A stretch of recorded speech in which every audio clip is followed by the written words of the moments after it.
The city slept under neon haze, while a hidden pulse tore through quiet streets. A deep roar rose from below, shaking the night as sparks lit a forbidden gate. Darkness breathed from the doorway, swelling like a beast ready to break free.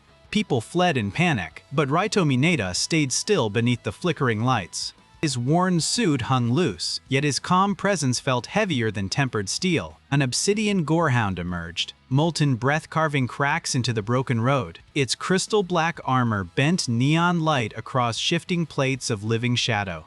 The beast roared and hurled a blazing fireball straight toward Raito's chest. Raito stepped aside and whispered, "Too loud for this hour, even for monsters." He set down his bag and drew an old metal bat, dull and unimpressive in the dark.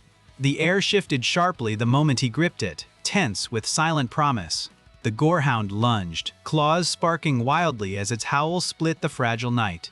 Raito exhaled once and murmured, "One clean hit is enough for the both of us." His swing cracked like thunder, shattering the beast into falling crystal shards. Fragments scattered across the street before fading into drifting silver dust. Raito lifted the bat to his shoulder and turned toward the open, pulsing gate. "All right," he muttered softly. "Let's get this over with quickly, before dawn." Without hesitation, he stepped into the dark, swallowed by the gate's pale light. Far above, unseen, a girl watches her screen as a signal flickers into motion. A hidden feed has captured Raito entering the unstable gate without hesitation. The girl leans forward, whispering, "So it's true, he does sneak out late." Her eyes sharpen with curiosity, and she activates tracking overlays carefully.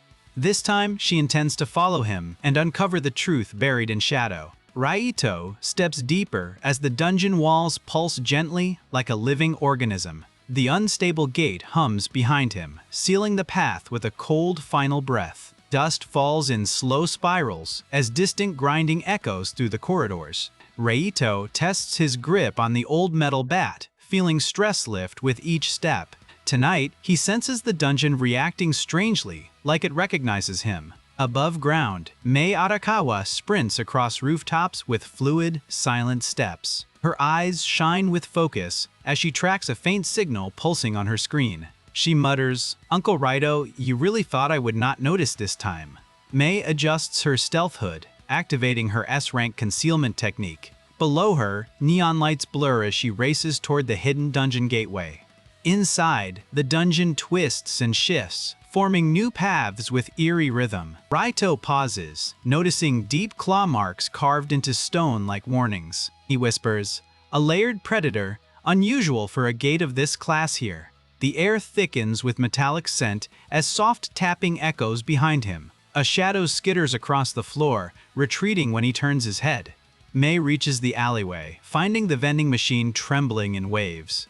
She inhales deeply, steadying herself before stepping through shimmering light. Her vision flickers as she appears inside the dungeon several meters behind.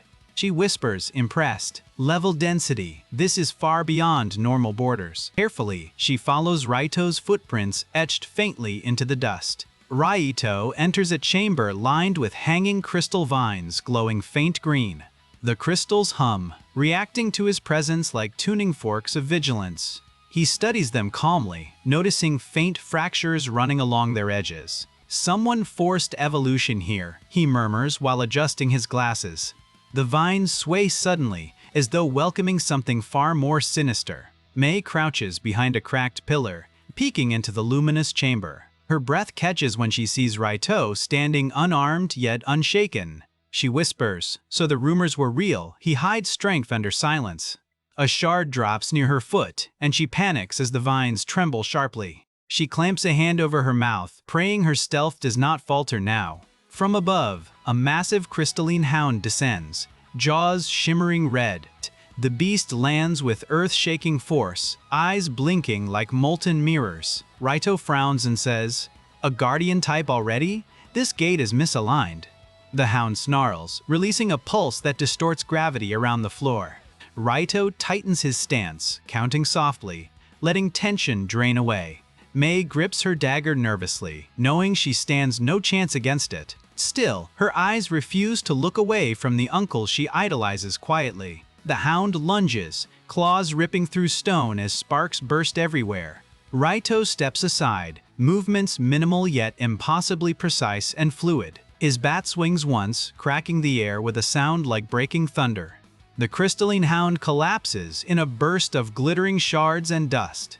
Raito exhales slowly, looking annoyed more than relieved by the victory. He mutters, "This level of hostility, someone is tampering again tonight." Behind the pillar, Mei's heart races as admiration mixes with rising fear. She whispers, trembling, "Uncle, what exactly are you fighting out here?" Raito senses a presence and turns sharply toward Mei's hiding position. The air grows still, as if the dungeon itself holds its breath with him. He raises his bat cautiously, voice low. "Come out, I know you're there." Mei panics, slipping slightly and sending a crystal fragment rolling away. Raito's eyes narrow as he steps toward her, prepared for another threat. When he rounds the pillar, Mei freezes, revealed under flickering light. Raito's expression shifts from caution to pure disbelief and heavy worry. He lowers his bat instantly and whispers, "Mei, why are you in here?" Mei swallows hard, knowing she has crossed a line that cannot be undone. She answers quietly, "I needed to know the truth you keep running from." Raito stares at Mei, his calm shattered as worry settles deep behind his eyes. The dungeon walls throb faintly, echoing the tension rising between them. Mei stands firm despite trembling, forcing courage into her unsteady breath. She whispers, "I had to follow you because your lies never protected me." Raito sighs softly, knowing her stubbornness mirrors shadows of his own youth. He steps closer, brushing dust off her shoulders with a weary tenderness. "Mei, this place is not a playground. You should not even sense this gate." But Mei lifts her chin, eyes sharp, refusing to wilt under her uncle's gaze. "I sensed it because you always enter alone. That is why I came," she says. Her voice shakes, yet her conviction burns bright beneath the pale crystals. Dungeon shifts, reacting to their confrontation with unsettling rhythm. Vines rustle as if listening, and shards flicker with predatory awareness. Raito glances around, feeling the threat grow stronger with every second. This area adapts to emotion. "Stay calm," he warns, lowering his stance. Mei nods, though her heart pounds so loudly she fears the dungeon hears it. A deep rumble rises below them as stone tiles crack like fractured ice. Raito senses displacement, recognizing the signature instantly with dread. "It is forming a mimic core," he mutters, gripping his bat with intention. Mei steps beside him and whispers, "What does that mean for us right now?" Raito answers, "It means the dungeon wants to swallow everything we are." The floor erupts violently as a massive geometric maw spirals upward. The creature resembles a floating prism, rotating with malevolent grace. Each surface reflects distorted images of Raito and Mei in broken angles. Mei gasps as her own reflection screams silently from within the prism. Raito steps forward, voice low. "Do not look at it, it feeds on fear." The mimic prism launches beams of warped light that bend space around them. Raito dodges effortlessly, each movement precise like practiced routine. Mei ducks behind a fallen pillar, clutching her dagger with slippery hands. She whispers, "I cannot help him, but I cannot abandon him either now." The prism crackles, turning its entire focus toward the terrified girl. Raito moves instantly, placing himself between Mei and the incoming blast. The impact sends shockwaves through the chamber, scattering crystals wide. He absorbs the force, grounding himself as dust rains from the ceiling. Mei cries out, "Uncle!" But Raito only adjusts his glasses calmly again. He mutters, "Relax, I have endured far worse than a tantrum like this." He charges forward, bat sweeping low before rising in a perfect arc. The prism fractures, screaming in an eerie, metallic echo of surrender. Light bursts outward as the monster dissolves into shimmering motes. The chamber falls silent except for Mei's uneven breathing of relief. Raito exhales and says, "This gate is collapsing faster than expected." Mei approaches him slowly, guilt flickering across her determined eyes. "I followed you because I thought you were hiding something from me." Raito looks at her gently, tiredness softening the lines of his face. "I hid it because this world devours anything you love without mercy." Mei's throat tightens as she whispers, "Then let me face it with you." The dungeon trembles again, signaling an urgent shift in the lower layers. Raito glances toward the dark corridor where new echoes begin forming. He offers Mei a firm look, one that carries warning yet unspoken trust. "Stay close. If you run ahead, even I cannot reach you in time," he says. Mei nods, stepping to his side as the shadows reshape a path before them. The corridor ahead stretches endlessly, bending like a serpent in restless sleep. Faint tremors pulse through the ground, hinting that deeper forces are stirring. Mei walks close beside Raito, watching how his calm steadies the trembling air. She whispers, "Does every hidden gate behave like this when it wakes alone?" Raito shakes his head softly and mutters, "Only the ones that remember pain." A cold draft sweeps through the hallway, carrying distant metallic whispers. Mei shivers as murmured voices echo faintly, repeating fractured syllables. Raito stops and tilts his head, listening to the rhythm within the distortion. It is mimicking human speech. That means a core fragment survived nearby. Mei clenches her fists, steadying her breath as the whispering grows louder. Shards of crystal begin floating upward, orbiting the hallway like fireflies. Each shard reflects scenes of cities collapsing, illusions stitched by malice.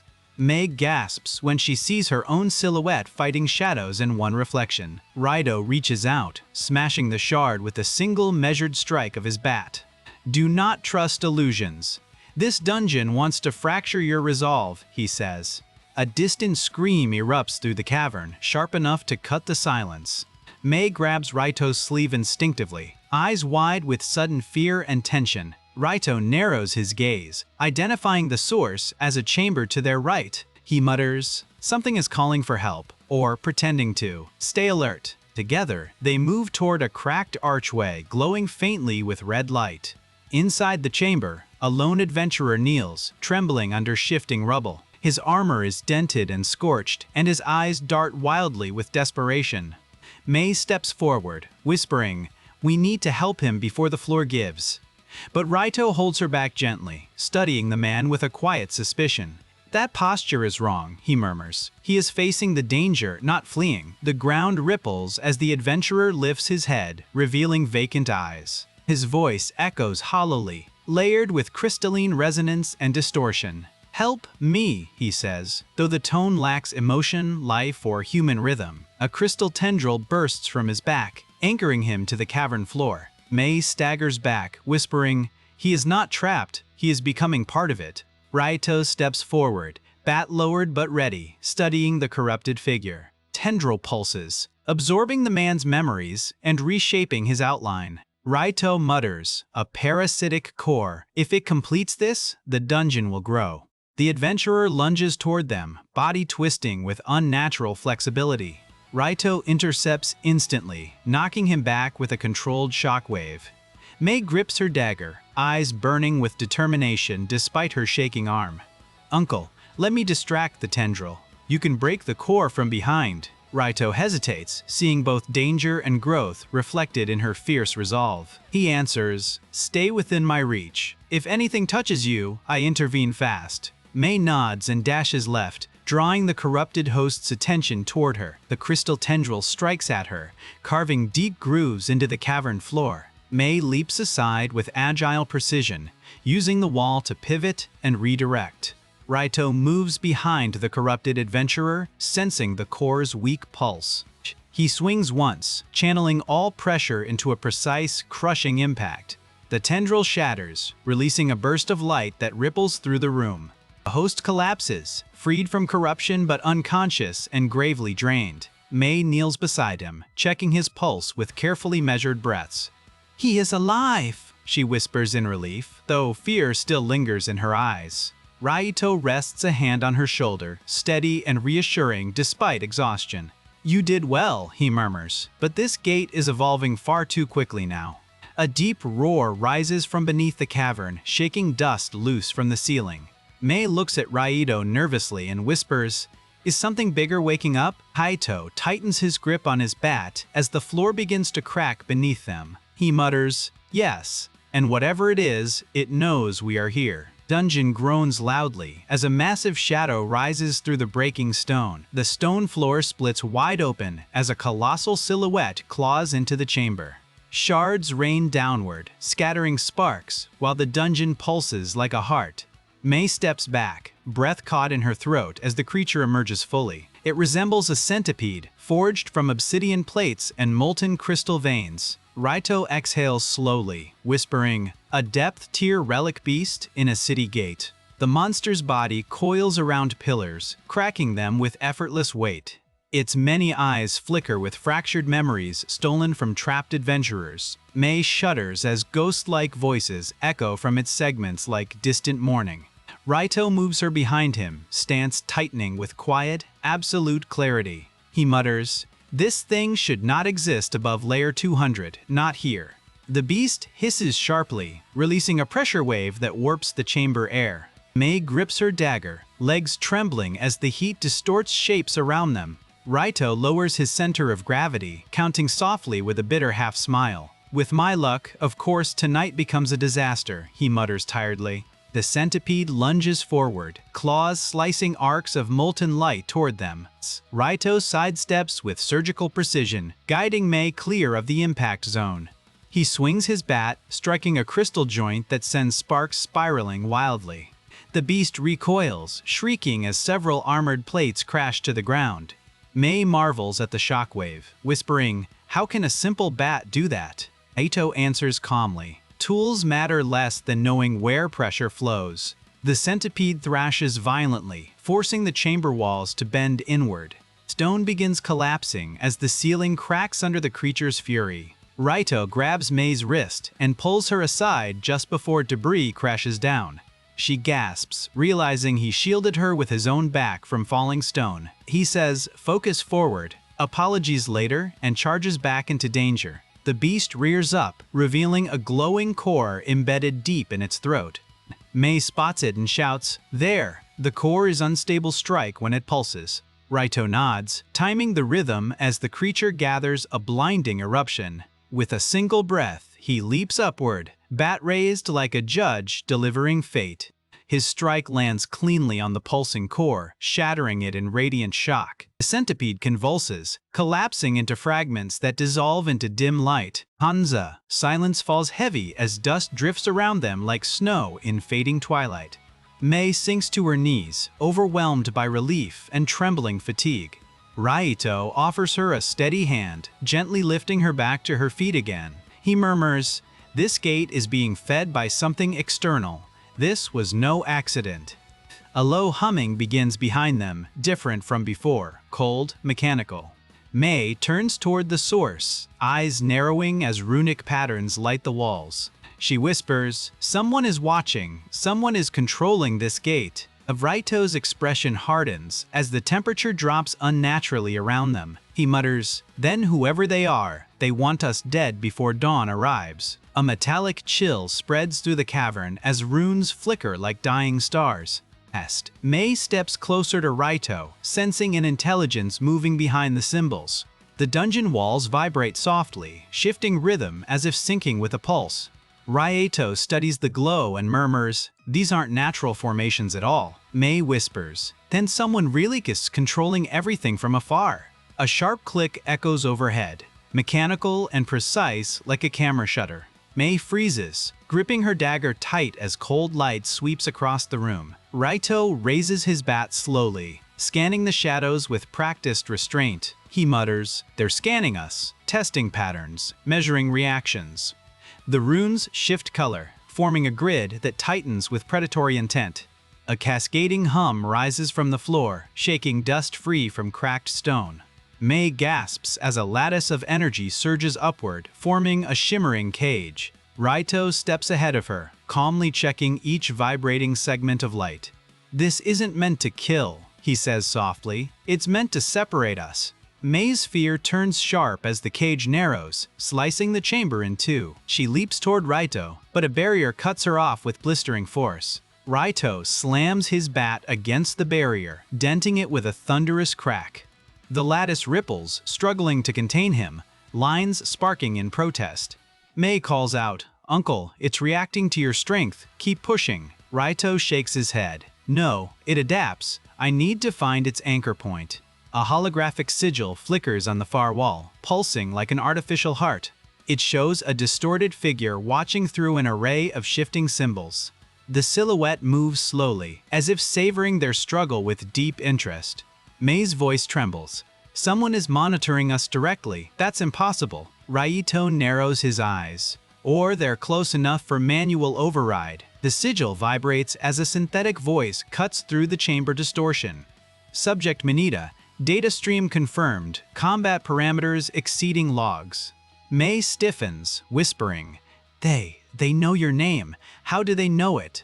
Raito's jaw tightens as memories he never wanted surface behind his eyes. He mutters, because this isn't the first time someone has tried to study me. The voice continues, each word dripping calculated curiosity and cold delight.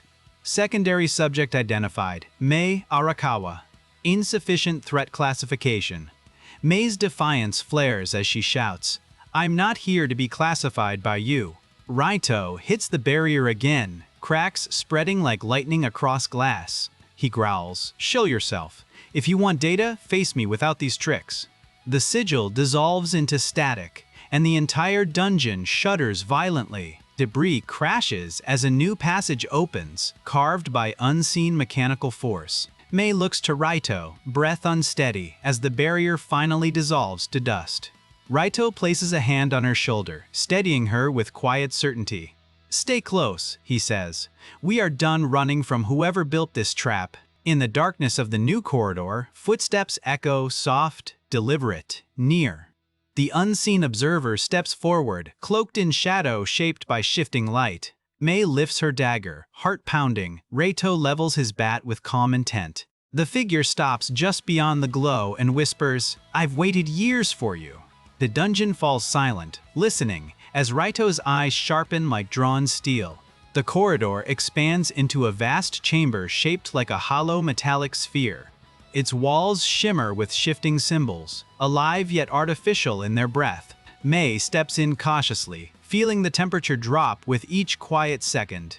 Raito walks ahead, bat lowered but ready, posture calm as coiled lightning. He mutters, this room, it wasn't grown by dungeon logic, it was built. The shadowed figure stands at the far end, half hidden by flickering screens. Dozens of crystal monitors orbit them, projecting distorted data streams. Silhouettes of battles, dungeon beasts, and human figures pulse across them.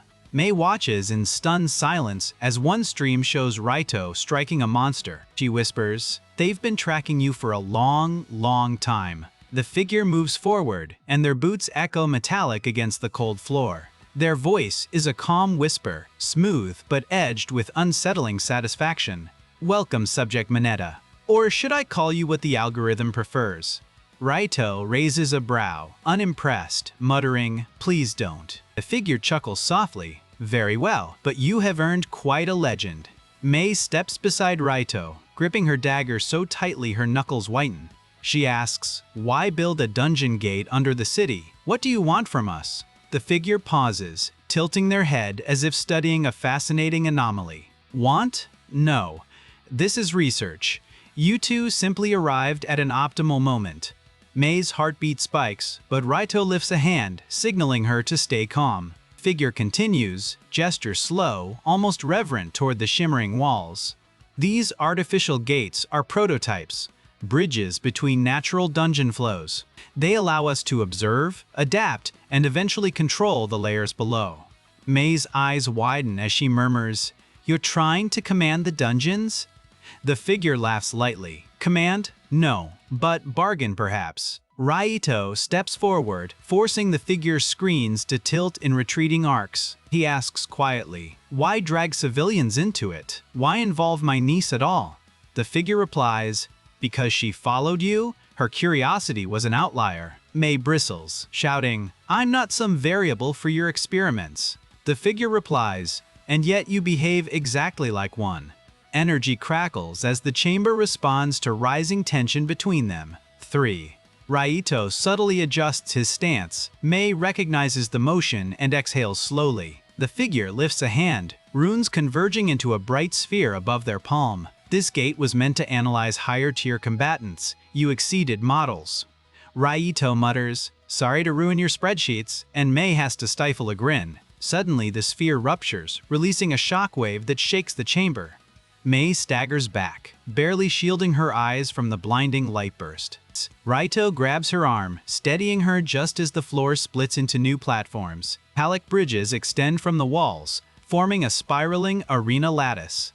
The figure steps onto a platform, arms open like a conductor inviting chaos.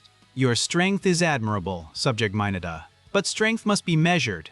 Raito sighs, rolling his shoulders as if this were another overtime request. Mei whispers, "Uncle, be careful. He's not fighting alone. The room is alive." Raito taps his bat lightly against the platform, testing its vibration. He replies, "Then I'll adjust. I've dealt with worse during budget season." From vents in the chamber floor, mechanical creatures begin to awaken. They resemble insects forged from chrome and crystal, wings humming sharply. Mei stumbles back as dozens rise into the air, forming a lethal, shimmering swarm. The figure announces, Phase 1, Stress Analysis under Complex Threat Load. Raito cracks his neck and mutters, "Fine, let's begin your analysis then."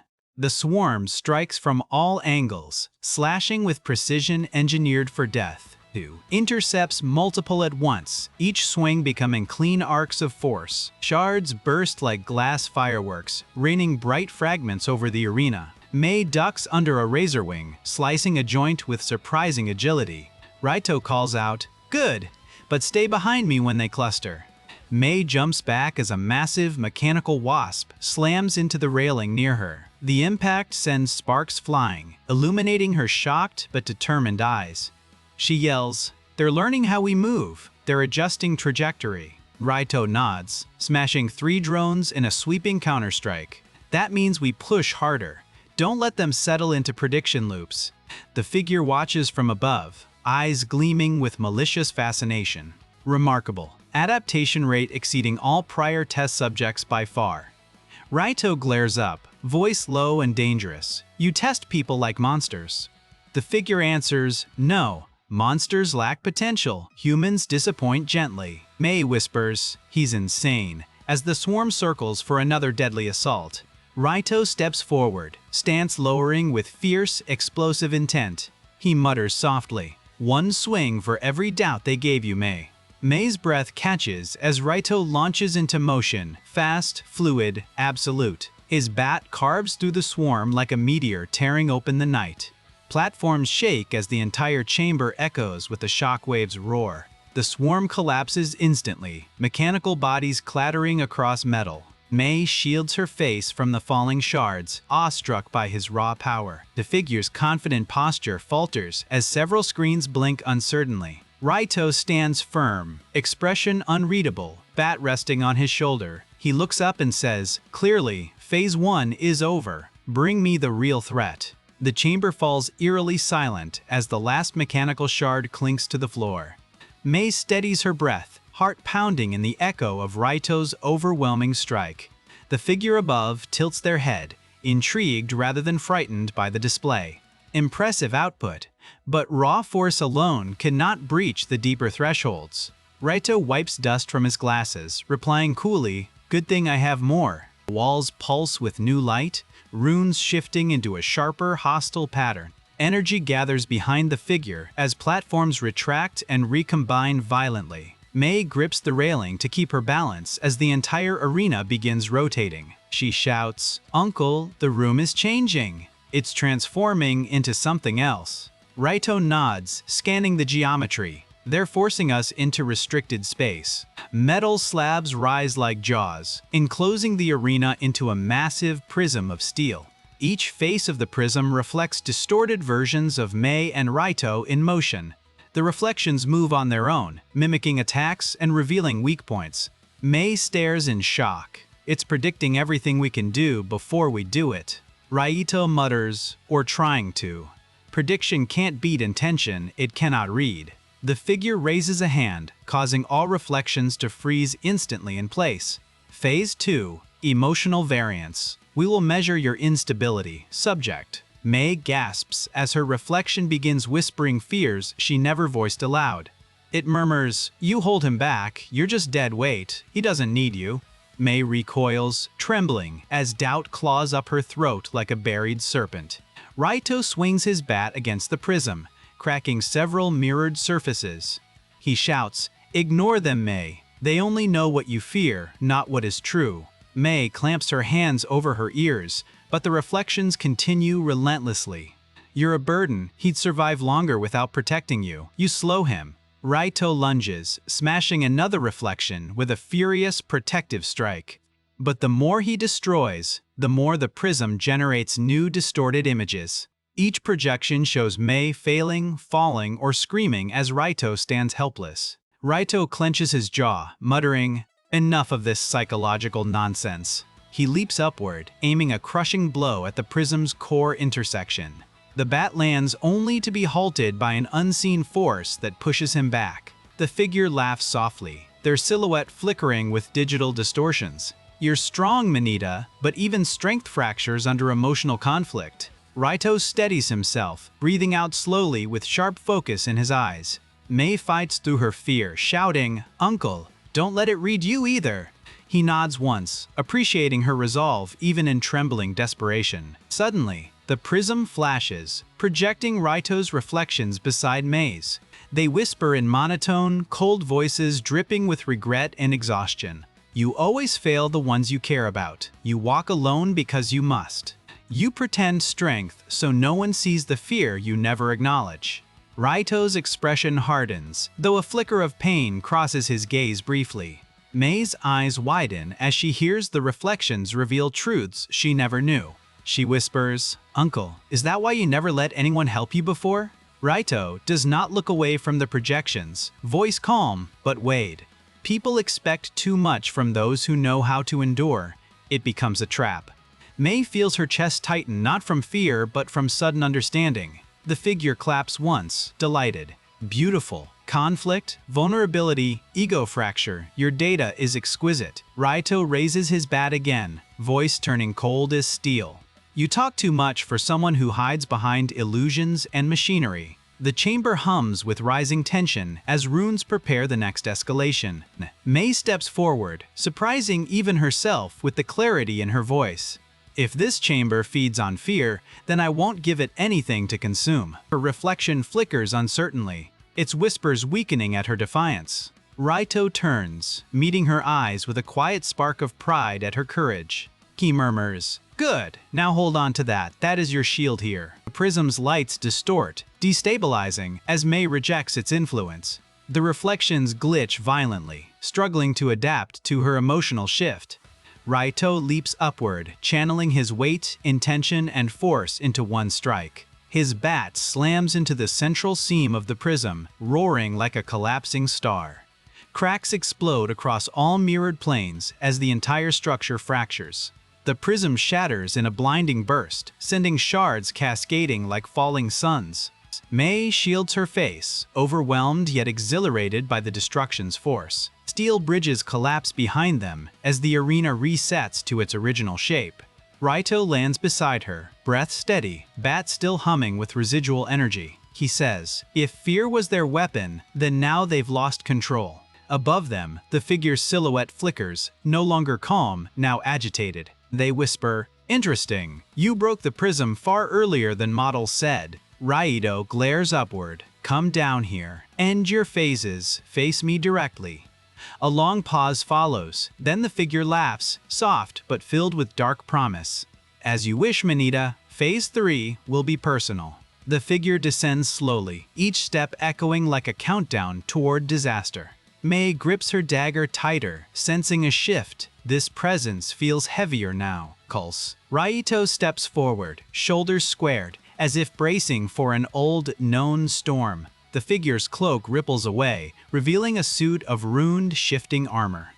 Their voice drops to a calm, chilling register. Phase 3 begins. Mineta. The chamber grows darker, runes dimming until only a single spotlight remains. It shines directly on Raito, isolating him like prey chosen by a patient hunter. Mei tries to step into the light, but invisible force walls block her entirely. She slams her palms against the barrier, shouting, "Uncle, don't face him alone."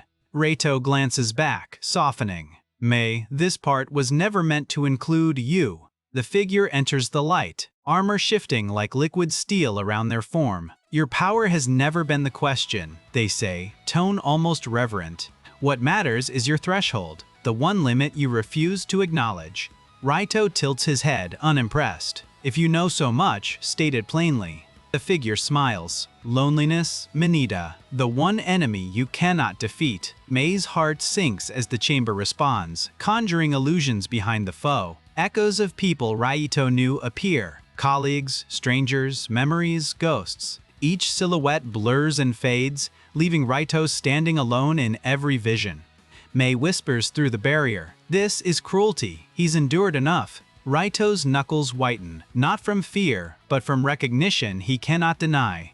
The figure raises a hand, and the illusions swirl like storms around Raito. Your strength grows from isolation, yet that isolation is your fracture. A distorted specter of Mei appears behind Raito, trembling and pleading. "Why didn't you ever trust me? Why did you always walk ahead alone?" Raito closes his eyes briefly, whispering, "That's not her voice." But the illusions multiply, faces of people he protected, failed, or forgot. Each one speaks with perfect cadence, crafted to pry open buried exhaustion. You protect others because you fear being protected yourself. You lift burdens because you don't believe anyone should carry yours. Mei watches helplessly as Raito's breathing grows shallow from the weight. The figure circles him slowly, savoring the unraveling of his defenses. You were never meant to be exceptional, yet your body learned to adapt. You swing your bat not to win, but to silence every pressure life gave you. Raito grips the bat harder, struggling between fury and quiet revelation. Mei cries out, "Uncle, it's lying. Don't let it twist what you are."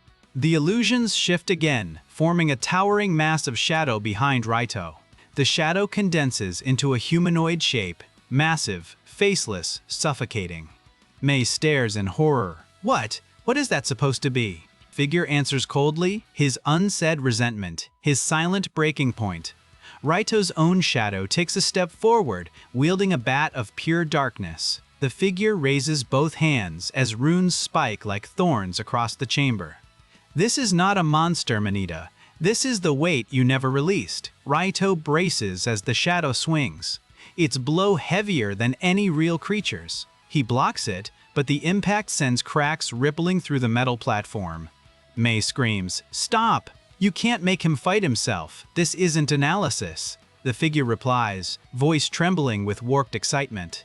"This is the truth of Phase 3. Only the self can break the self." Raito staggers, breath shaking for the first time since Mei has known him.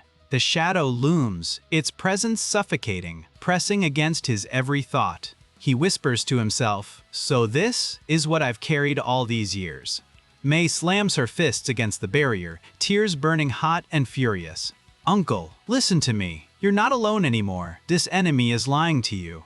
But Raito's gaze dims, his shadows whispers filling the space like poison. "You burden everyone. You exhaust yourself so no one sees your cracks. You stand alone because you fear what would happen if someone stayed." The figure steps back, arms open as if presenting a masterpiece. "Behold, the version of you that the world forged through endless pressure." Raito drops to one knee as the shadow raises its bat for a killing blow. Mei presses against the barrier, voice breaking as she screams his name. Her voice cuts through the chamber with startling force, and the barrier flickers as if struck by something stronger than magic. The moment Mei's cry echoes through the chamber, the lights falter in shock. Raito lifts his head, stunned not by the shadow's weapon, but by her voice. The barrier cracks faintly, thin lines of light crawling across its surface. Mei steps forward again, palms pressed firmly against the trembling wall. Her eyes burn with fierce resolve as she shouts, "You're not alone anymore." The shadow hesitates mid-strike, its form flickering like corrupted footage. Ryo wipes blood from his lip, steadying himself as strength returns slowly. The figure above tilts their head, whispering, "Impossible emotional breach?" Mei slams the barrier harder, shouting, "Uncle, look at me, not the lies." Raito turns, meeting her gaze, her fear, her fury, her unshaken belief in him. The shadow snarls, voice shifting into a distorted version of Raito's own. You only slow him down. He carries your danger on his shoulders alone. Mei snarls back. He carries nothing alone. It chose to protect me. She draws a breath that trembles at first, then locks into defiant clarity. And I choose to stand with him. That's what family is. The barrier explodes outward in a burst of golden static, freeing Mei. She stumbles forward, shocked. She didn't break it with strength or magic. Raito rises to his feet, whispering, "It responded to your intent." The figure above steps back, armor rippling with visible system errors. This cannot continue. The algorithm does not support emotional override. Mei runs to Raito's side, planting herself between him and the shadow. He gently pulls her behind him again, but she refuses to move this time. "Uncle," she says quietly, "I won't let you fight this alone, not again." Raito's breath catches, not from pain, but from something long forgotten. He nods once, slowly. "Then let's face it together."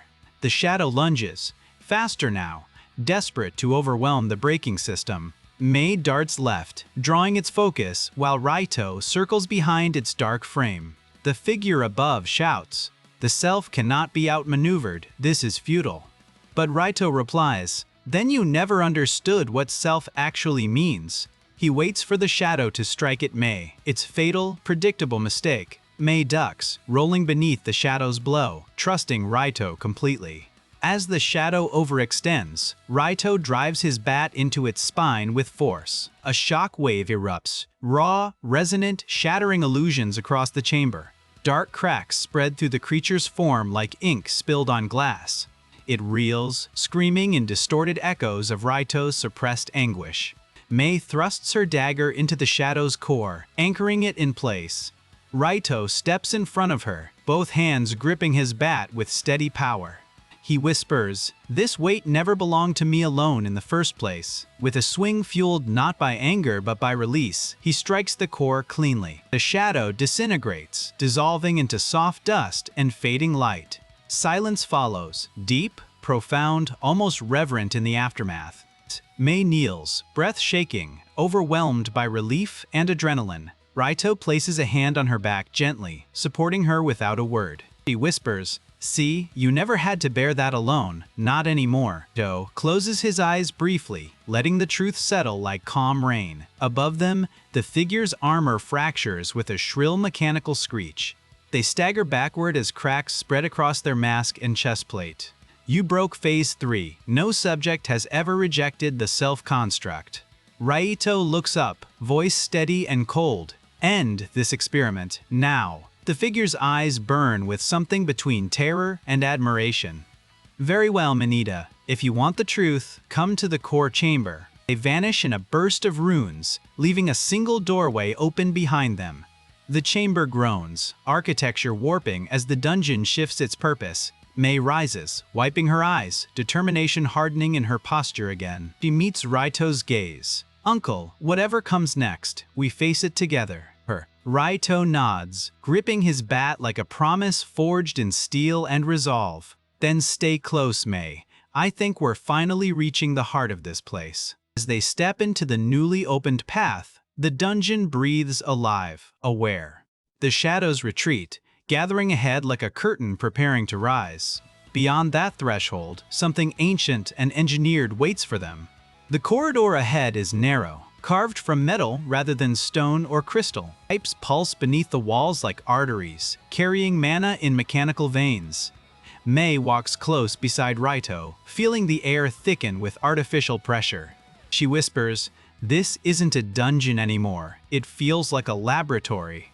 Raito nods slowly. Someone rebuilt a dungeon from the inside out. A low hum vibrates under their feet, guiding them deeper into the dark. Raito's bat hangs at his side, yet his posture sharpens with each new echo. Mei notices and murmurs, "You're expecting another ambush, aren't you?" He replies, "Experiments rarely proceed without escalation." His calm tone steadies her nerves, even as the path grows more ominous.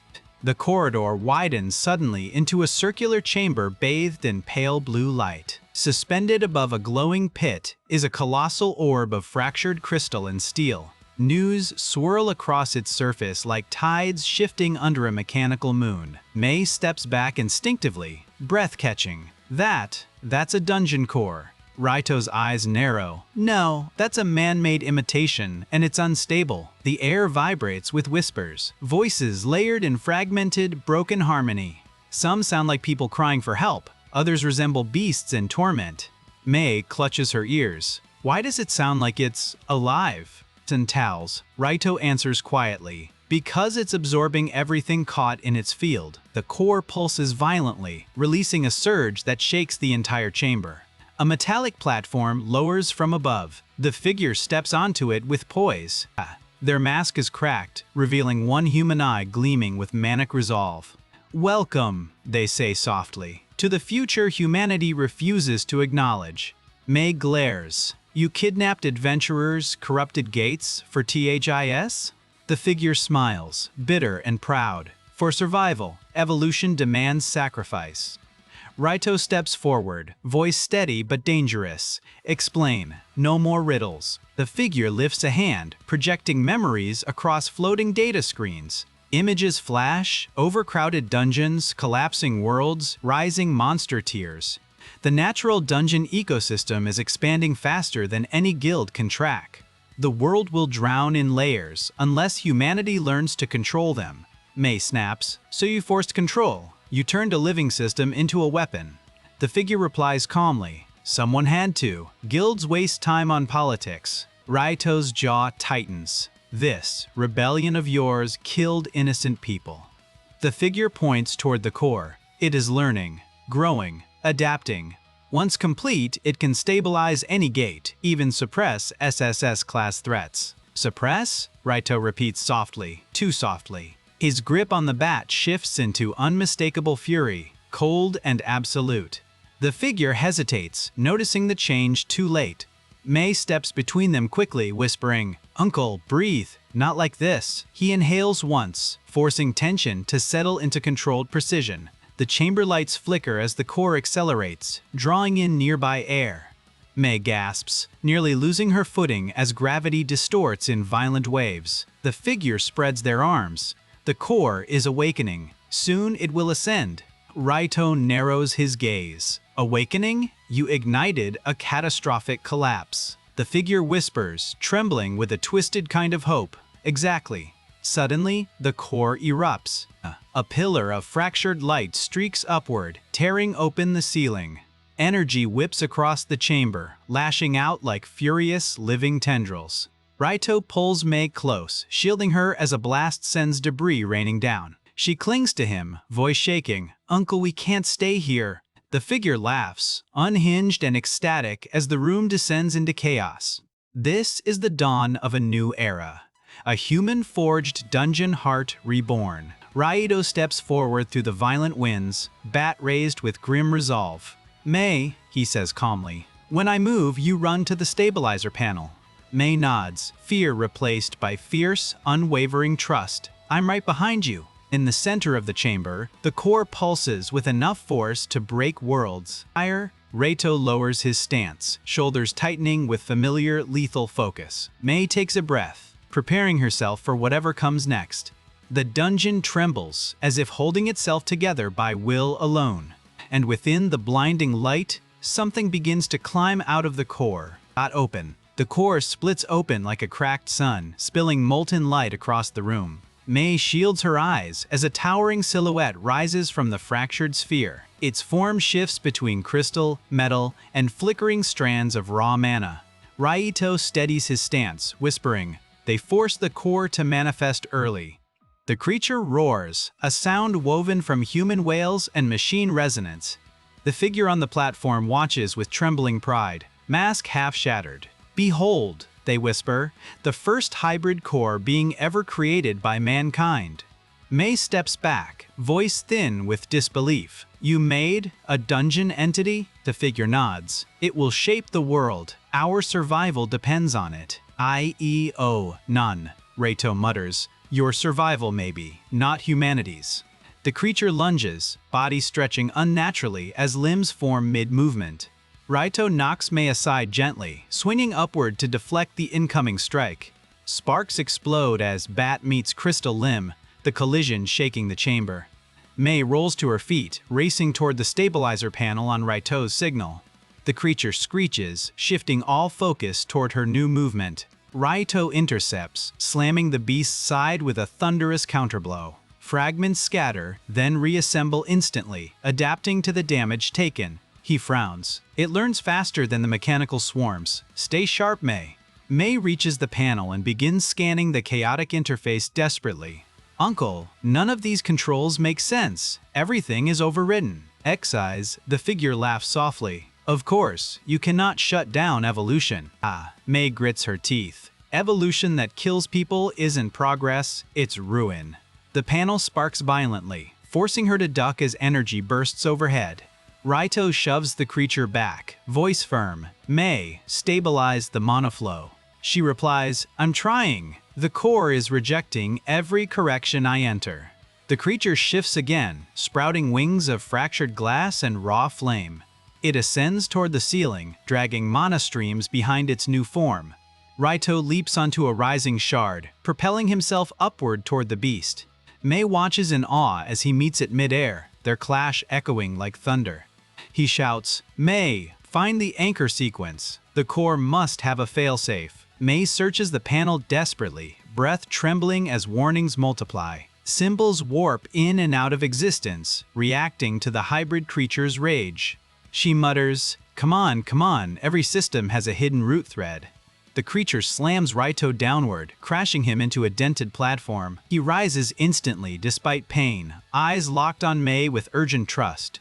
She finds it, a faint symbol buried beneath flickering red errors. She gasps, Uncle, I found an override pulse, but it's unstable.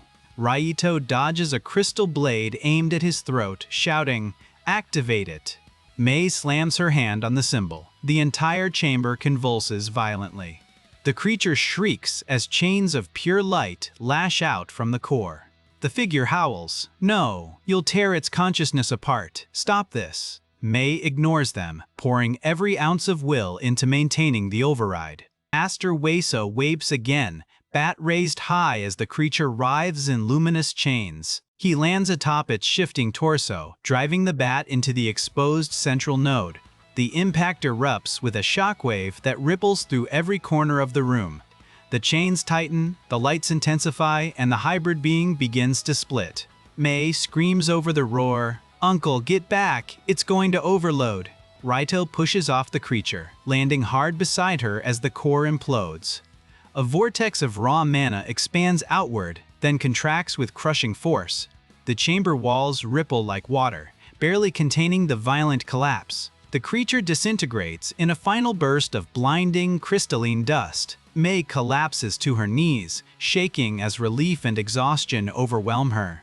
Raito rests a steadying hand on her shoulder, murmuring, Good work, Mei. Above them, the figure falls to their knees, mask breaking into fragments. They whisper, devastated, You destroyed the future humanity needed.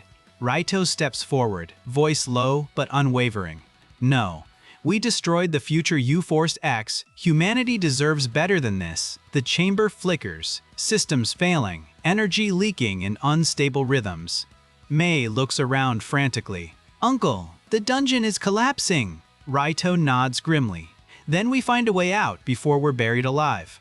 As they turn toward the trembling exit corridor, a faint voice stirs behind them. Not the figure's voice, something else, emerging from the fractured core. A whisper, weak, wavering, undeniably alive, echoes through the fading light. Rai-to. Mei freezes. Raito stiffens. Something was born in the collapse, something that still calls his name. The fading chamber flickers weakly, its lights trembling like dying lantern fire.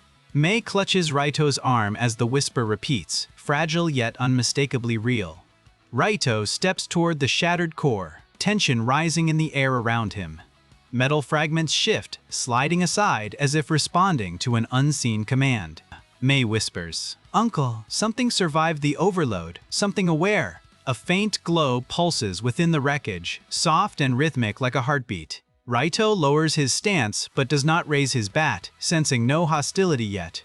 The light swells, forming a small crystalline sphere barely larger than a fist. Its surface cracks gently, releasing threads of soft blue shimmer into the air. Mei leans closer, eyes wide. It looks harmless, almost like a newborn. The sphere vibrates again, repeating the faint whisper with painful effort. Rai, two, Mei gasps, covering her mouth in disbelief at the gentle, childlike tone. Raito kneels slowly, studying the sphere with grave, conflicted caution. He murmurs, "You're not the hybrid, you're something the collapse created." The sphere drifts upward slightly, wobbling like it is learning how to exist.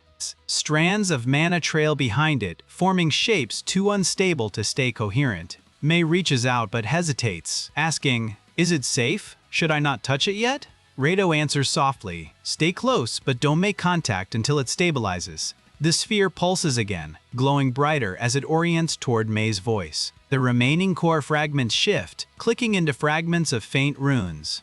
The figure behind them watches through cracked armor, expression collapsing. They whisper, horrified, "Impossible." The heart retained its consciousness. Mei turns sharply. "So it's alive because it resisted your forced design?" Is matters. The figure trembles. "It lived because it learned from Haima, Pali's." Raito stands, stepping protectively between the sphere and the broken figure. His voice carries quiet steel. "Whatever this being becomes, it's not yours." The figure reaches forward desperately, mask fragments falling like tears. "You don't understand. That heart could guide humanity through the chaos." Raito cuts them off. "You already lost the right to shape anything alive." The chamber shakes violently as the dungeon structure continues collapsing. Pillars crack, releasing plumes of unstable mana that swirl chaotically. Mei's voice sharpens. "Uncle, we need to leave now before the floor caves in." Raito nods, looking to the sphere. "If you can move, follow us, quickly." The sphere flickers, then floats after them with unsteady determination. They run toward the exit corridor as debris rains in deadly cascades above. Mei shields the sphere with her arms as falling shards almost cut its glow. Raito clears a path, smashing collapsing beams aside with crushing strikes. The trembling air grows hotter as the artificial heart chamber disintegrates. Mei shouts, "The next gate junction is close, just a few more meters." A massive tremor knocks them off balance, sending them sliding across metal. Raito grabs Mei before she falls into a widening fissure splitting the floor. The sphere hovers shakily near them, its glow flickering with distress. Raito pulls Mei up, breath sharp. "Move, the whole level is imploding." They sprint again, chased by a wave of collapsing steel and broken energy. At the end of the corridor, a small emergency gate flickers into existence. Its light is unstable but intact enough to form a viable escape threshold. Mei gasps, "Uncle, if we can activate it, we can reach the upper layers." Raito pushes her toward the frame. "Go, I'll push the sphere through first." The sphere drifts into his hands, glowing softly as if trusting him entirely. He places it inside the gate, then turns to Mei with a steady, reassuring nod. She steps through the flickering doorway, feeling weightlessness take hold. Raito follows just as the corridor behind him collapses into roaring void. The gate snaps shut, flinging them into a dim upper-tier chamber of stone. They collapse together on cold ground, breath heavy but alive. The sphere hovers above them, glow warm and steady now, like a small moon. Mei smiles weakly. It made it. It actually held together through all that. Raito sits up, eyes fixed on the sphere with a rare softness in his gaze. He whispers, "Whatever you are, you didn't call for help. You called for me." The sphere pulses once gentle, innocent-like, an answer meant only for him.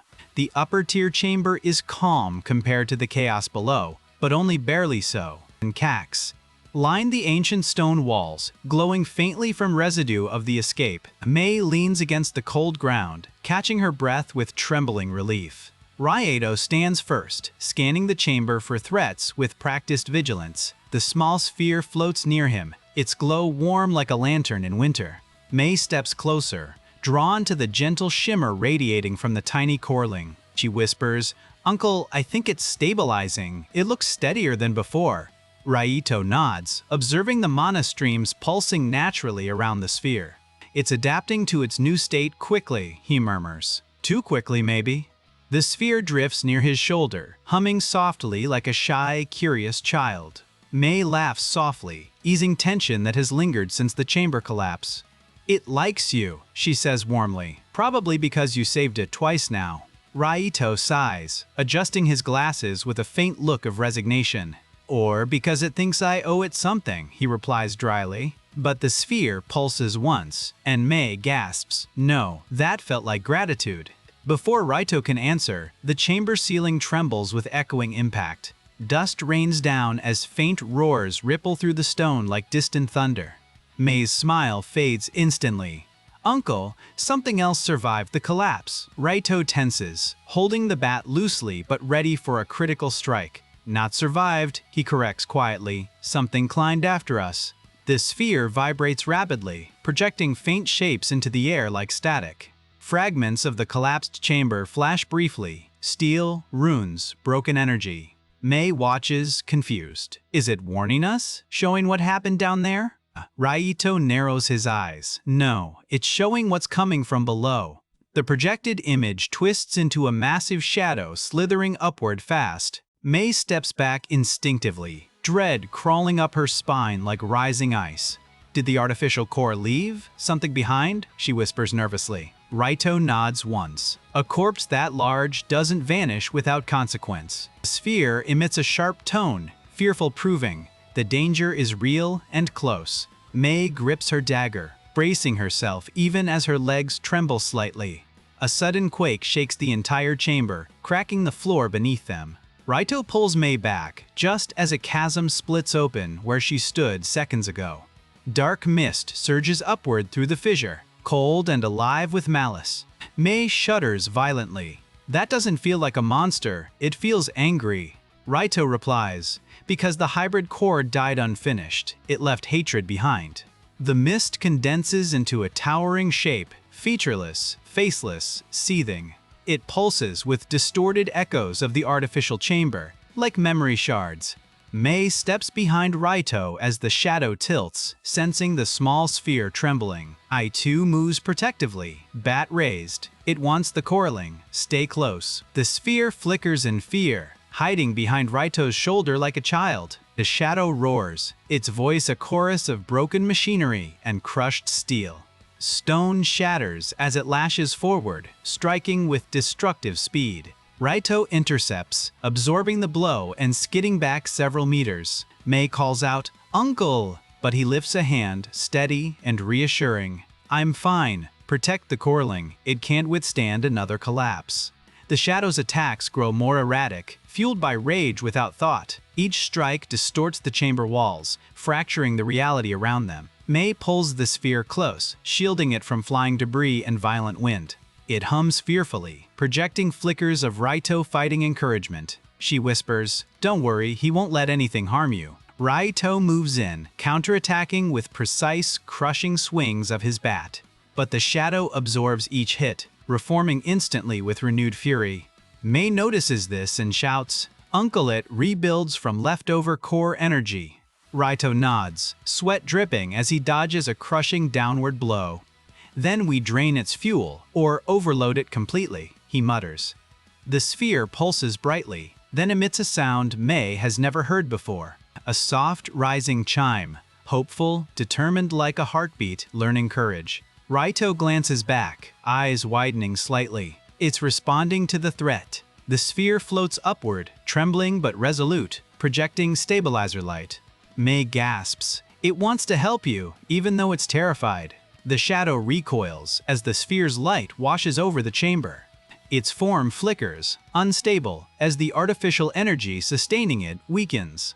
Raito charges forward in that single moment of hesitation and strikes directly into the collapsing core of the shadow. The impact detonates outward, dispersing the creature into harmless fragments. Silence settles, broken only by Mei's shaky breath and the sphere's soft hum. Raito lowers his bat, finally allowing exhaustion to seep into his posture. Mei touches his arm gently. "Uncle, it risked itself to protect you." The sphere drifts between them, glowing with gentle warmth and innocence. Raito stares at it quietly, voice low. Then, I suppose it's part of us now. The sphere pulses once bright, happy answering in its simple, new language. Mei smiles softly. We should give it a name. It deserves at least that. Raito exhales, eyes narrowing thoughtfully as he studies the little being.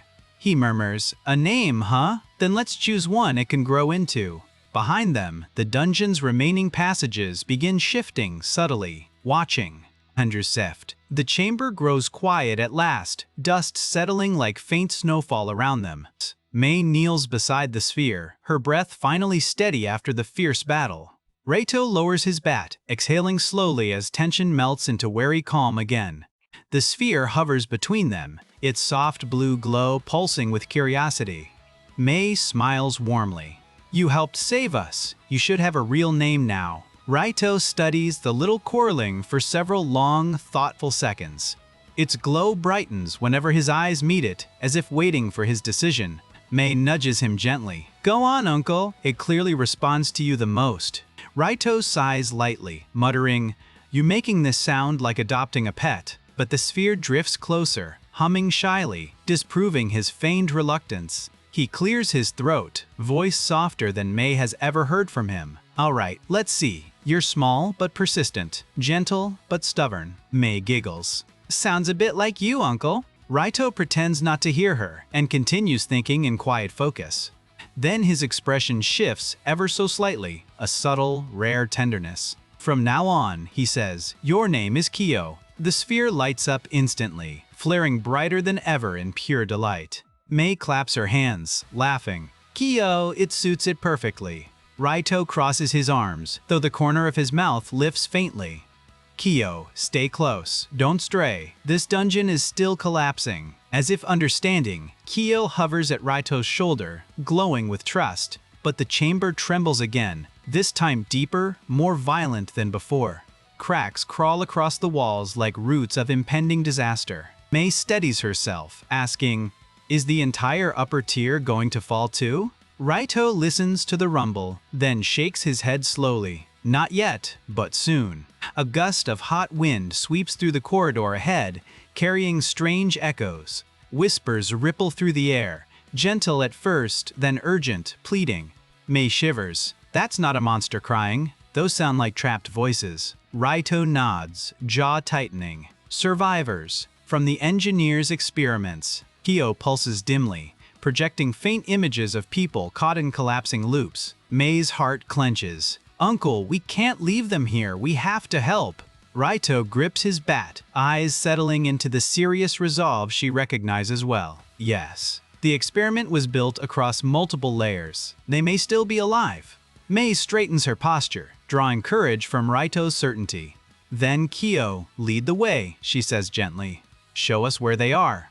The sphere flickers brightly, casting a projection that forms a path of symbols.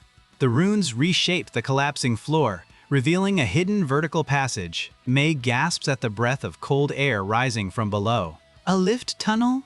Raito nods. But broken. We'll have to descend manually. Kyo hovers closer to the shaft, trembling with both fear and determination. They approach the opening as molten energy drips from fractured pipes above. Raito tests the first metal rung, rusty but stable enough under his strength. He looks over his shoulder. Mei, you go after me. Kyo stays between us. Mei nods, tightening her grip on her dagger before stepping toward the edge. The shaft stretches downward into darkness, humming with chaotic mana. They begin climbing, the air growing hotter as they descend into the depths. Each echo below hints at something immense shifting in the shadows beneath. Mei whispers nervously, Uncle, do you think the figure escaped too? Raito's voice remains steady, but grim. If they did, they're heading deeper. Kyo flickers, projecting a faint silhouette, someone stumbling through debris. Mei gasps. That's the operator. He's still alive? Raito frowns. Alive, but injured, and no longer in control of anything. The shaft shakes violently, forcing them to cling tightly to the metal rails. Raito looks down into the abyss, sensing powerful currents raging below. We're close, he mutters. But whatever survived down there isn't alone. A deep bellow rises from beneath, primitive, furious, resonant with hunger. Mei stiffens. That didn't sound like a shadow or a machine. Kyo dims in fear, hiding behind Raito's shoulder as the roar echoes again. Raito grips the rail tightly, eyes narrowing into focused steel. No, that was something released when the hybrid core ruptured. They reach a broken platform midway down, a temporary refuge in the shaft. Kyo projects an image of the lower layer. Flames, broken metal, moving shapes. Mei swallows hard. Uncle, there are at least 3 signatures moving fast. Raito steps forward, bat resting on his shoulder with calm menace. Then, we move faster. The survivors don't have much time left. As they prepare to jump to the next level, the shadows below shift violently. A massive shape lunges upward, claws scraping metal with deafening shrieks. Mei stumbles back, eyes wide in terror. Uncle, it's coming straight at us. Raito steps forward, bracing his stance, bat raised against the rising threat. Kyo flickers desperately, illuminating the creature's monstrous silhouette. And as the beast emerges, its distorted form fills the entire shaft, a creature fused from the remains of the hybrid mass, reborn through chaos. The creature surges upward through the shaft, its enormous body scraping metal. Sparks rain down like burning snow as its malformed claws dig into the walls. Mei gasps, stumbling backward as the platform trembles under their feet. Raito steps ahead of her, bat lifted, posture steady as a pillar of iron. Kyo flickers violently, warning them with frantic pulses of blue light. The beast's shape twists between crystal and molten flesh, shifting endlessly. It roars with a voice born from fractured machinery and wounded mana streams. Mei whispers, "It's like the hybrid core, but wild, incomplete, angry." Raito narrows his eyes. This one wasn't designed. It clawed itself into being. The creature lunges upward, jaws spreading wide with spiraling shards inside. Raito intercepts, swinging his bat in a downward arc fueled by raw precision. The impact forces the beast to slam back into the shaft wall, denting steel. Mei nearly loses her balance as the shockwave shakes the platform violently. Kyo darts forward, projecting a small barrier that softens falling debris. Raito glances back. "Good job, Kyo. Keep Mei safe." The creature's limbs reconfigure, sprouting new jagged appendages mid-growl. It climbs again with terrifying speed, reshaping itself around the obstacles. Mei shouts, "Uncle, it's adapting like the swarm did, non-stop evolution." Raito nods, stepping forward as the beast closes in. Then, we end it fast. His eyes sharpen with calculating focus, already reading the creature's rhythm. The beast lashes out with a serrated tail, ripping through metal like paper. Raito dodges cleanly, then counters with a crushing strike to its midsection. Crystals explode, but the creature absorbs nearby mana and reforms instantly. Mei bites her lip. "Uncle, it recovers faster than you can break it." Raito mutters. "Then we overload what it uses to rebuild." Kyo flashes with sudden intensity, projecting new symbols across the walls. Mei studies them quickly. It's showing us the monster's weak stream points. Lines of unstable energy pulse through the beast, flickering like broken veins. Raito smirks faintly. "Good, guide me." Kyo floats ahead, illuminating vulnerable spots along the creature's body. Raito strikes the first point, a glowing crystal vein near its right shoulder. The creature howls, collapsing momentarily as its regeneration stutters. Mei cheers under her breath. "It's working! Hit the next one, Uncle!" The beast thrashes, slamming its weight against the shaft to shake them off.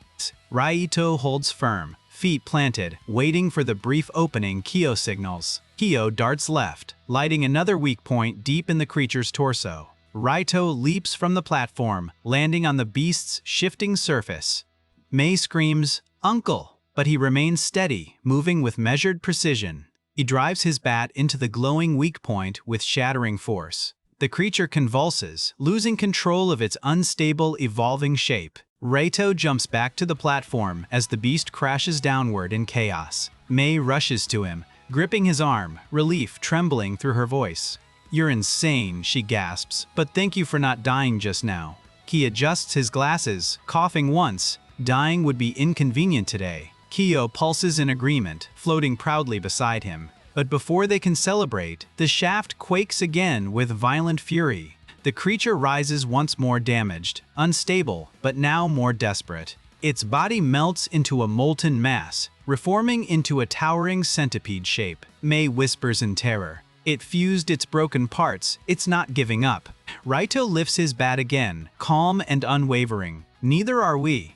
The beast lunges with a roar that rattles their bones. At the same moment, Kyo flashes a brilliant light, and the world seems to slow for a single heartbeat. Raito sees everything: the beast's trajectory, the unstable mana lines, the exact point where it will crash into the platform, and how he can stop it. He breathes once, swings. The bat connects with deafening, pure force, a blow that cracks the air and the creature's core all at once. The beast splits apart, collapsing down the shaft in a rain of shards. Silence follows, broken only by the hiss of fading mana streams. Mei sinks to her knees, shaking with shock and exhausted relief. Hayo dims softly, drained but alive, hovering close to Raito's shoulder. Raito exhales, resting his bat across his back, one threat down. Mei looks up at him, determination slowly returning to her expression. But the survivors still need us, and the operators deeper inside. Raito nods. Then we keep moving. Carefully. Kyo pulses once more, projecting the next route through the debris. Together, the three of them descend toward the lower tier's darkness, unaware that someone below is already waiting for them. The lower tier greets them with suffocating heat, rising from vents beneath stone. Each breath grows heavier as molten mana drips along the trembling corridor. Mei wipes sweat from her brow, whispering, "This place feels barely alive now." Raito scans the shadows, every muscle taut, listening for movement ahead. Kyo drifts close to his shoulder, its glow faint but steady despite exhaustion. A distant clatter echoes through the ruins, sharp as metal grinding on bone. Mei stiffens, gripping her dagger, eyes darting across the fractured passage. Raito raises a hand silently, guiding her behind a half-collapsed pillar. The sound repeats, slow, rhythmic, someone walking with a limping drag. Kyo projects a dim pulse, revealing a silhouette stumbling toward them. The figure emerges from the smoke, armor cracked, mask broken beyond repair. It is the operator, barely conscious, clutching his side with trembling hands. Mei steps forward cautiously. "You survived. How?" He lifts his head weakly, voice jagged with pain. "The core protected me." Raito narrows his eyes. "Not out of kindness. It used you until the end." The operator collapses to his knees, breath shaking with raw desperation. "You don't understand. The deeper layers are opening without restraint."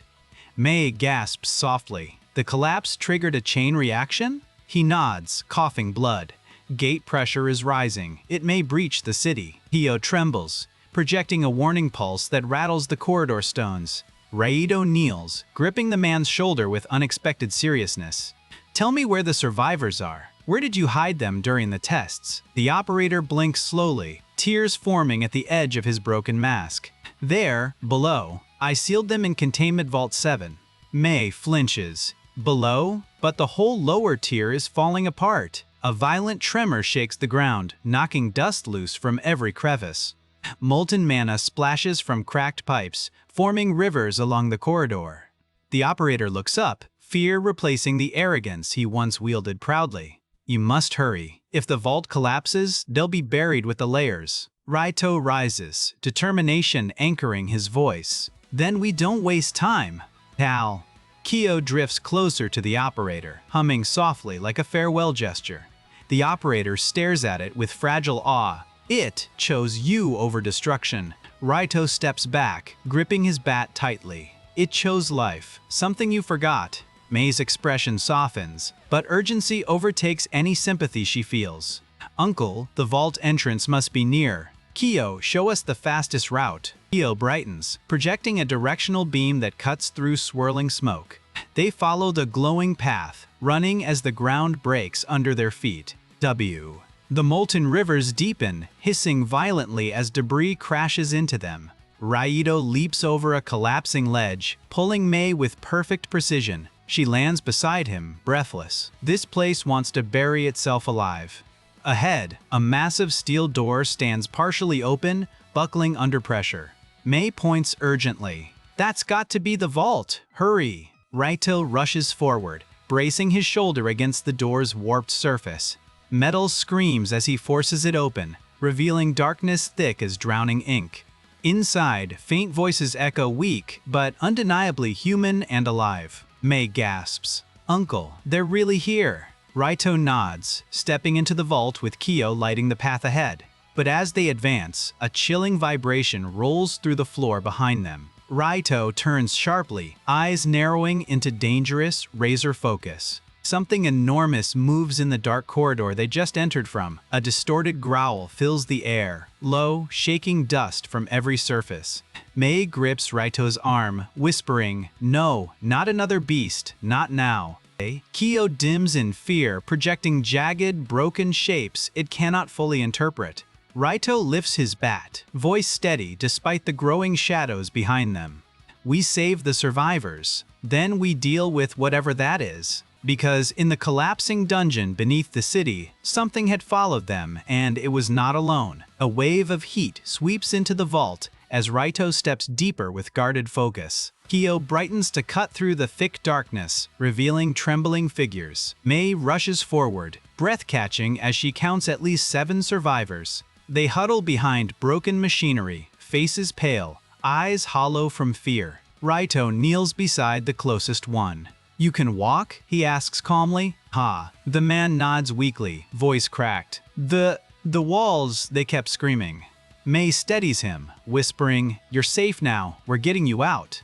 A woman reaches for her hand, tears streaking down dust-covered cheeks. "You came back. We thought the dungeon ate everyone who entered."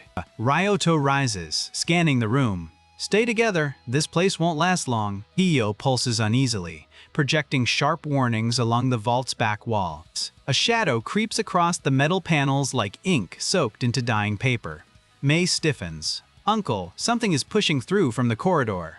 The survivors panic, their whispers rising like frantic wind. Raito lifts his bat, voice steady as steel. "No one moves unless I say." A thunderous impact slams into the vault entrance, warping its steel frame. Screams erupt from the survivors as dust rains down in choking waves. Mei grips her dagger, stepping beside Raito despite shaking legs. "I'm not leaving you this time," she says, eyes locked on the shadows. Kyo hovers above them, glows sharp and fierce like a protective star. The door buckles inward, claws piercing through as metal shrieks in protest. A monstrous silhouette forces its way inside, larger than the beast above. Its body swirls with molten mana, bleeding unstable energy with each breath. Mei gasps, "This one's different. It looks like it absorbed the ruin below." Raito nods, jaw tightening. "It's a collapse-born aberration. Stay ready." The creature roars, shaking the vault so violently the lights flicker out. Only Kyo's glow remains, casting long shadows twisted beyond recognition. Survivors sob quietly, gripping each other as fear digs deep into their bones. Mei whispers, "Uncle, it's looking at Kyo. It wants the coraling." Raito steps forward, blocking its path. Then it goes through me first. The beast lunges with terrifying speed, claws ripping through metal floor. Raito meets it head-on, swinging with precision that rattles the chamber. The impact sends shockwaves through every wall, nearly knocking Mei over. He rises quickly, supporting a survivor before they collapse in panic. Kyo flickers beside Raito, projecting weak points along the monster's hide. Raito strikes the glowing spots one after another, each blow more powerful. But the creature heals instantly, absorbing fractured energy from the vault. Mei shouts, "Uncle, it's feeding on the mana conduits in the walls." Raito grimaces. "Then we cut its supply. Mei, can you disable them?" Mei looks at the panel, sparking, broken, dangerous. "I can try." She sprints toward the conduit controls as the beast thrashes violently. Kyo divides its light, illuminating both her path and Raito's battlefield. Raito dodges a molten strike, landing a blow that cracks the creature's jaw. The monster roars, its fury shaking every bolt and hinge in the vault. Mei reaches the panel, fingers flying over twisted circuits and failing wards. "Come on," she mutters. "Stop feeding it! Stop feeding it! STO!" A burst of sparks erupts as she slams her dagger into an exposed line. The conduits shut down instantly. lights dying with a final electric gasp. The monster staggers, its energy flow severed, movements suddenly sluggish. Raito sees the opening eyes narrowing with decisive, lethal focus.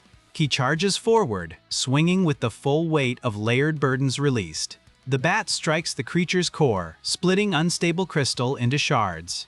Kyo flashes brilliantly, amplifying the blow with a stabilizing pulse. The beast collapses, dissolving into swirling dust and molten fragments. Silence drops, heavy and absolute, broken only by survivors' shaky breaths. Mei collapses beside Raito, exhausted but smiling through the tremors. "You did it," she whispers. "We actually survived this layer." Raito helps her up gently, voice soft. "You did more than survive, Mei." Kyo floats between them, glowing with warm pride, despite its drained light. Raito turns to the survivors. "Stay close, we're taking you home." But just as they prepare to leave, a new tremor resonates beneath the floor. Not chaotic like before. Calculated, rhythmic, pulsing like a signal. Mei freezes. "Uncle, that's not the dungeon collapsing." Kyo flickers, projecting a symbol Raito hoped never to see again. Raito's expression darkens. "No, that's a remote activation code." A voice echoes from the broken corridor, trembling yet resolute. The operator's voice. Phase 4 begins now. A deep tremor rolls beneath the vault as faint runes ignite across broken stone. Mei grips Raito's sleeve tightly while Kyo trembles with flickering pale light. Survivors huddle behind debris, terrified by the pulse shaking the chamber air. Raito steps forward with calm focus as shards fall from the vibrating ceiling. Another pulse follows, louder now, echoing like a distant mechanical heartbeat. The operator appears in the doorway, mask shattered and armor dripping ash. He stumbles forward, whispering, "Phase 4, the dungeon has awakened now." Mei gasps sharply. "You triggered something else? What have you done here?" The operator coughs blood, muttering, "It seeks a master to replace its heart." Kyo recoils instantly as the vault walls twist with shimmering runic motion. A cold voice emerges, layered and ancient, vibrating through steel and stone. Candidate detected, synchronization threshold rising within required limits. Mei looks back at Raito, fear and disbelief mixing in her trembling breath. "You're the one it wants, uncle. It's calling directly to your presence now." Raito steadies his stance, muttering, "I refuse a contract I never accepted." Runic tendrils burst from the floor, reaching for Raito with violent intent. He shatters the first with a precise strike, knocking energy across the vault. More tendrils rise instantly, adapting to his movements with eerie precision. Mei slashes at a stray tendril, shouting, "It's reading you. Change your pace." Raito shifts rhythm abruptly, confusing the dungeon's evolving prediction flow. The operator collapses beside a pillar, voice trembling with fading resolve.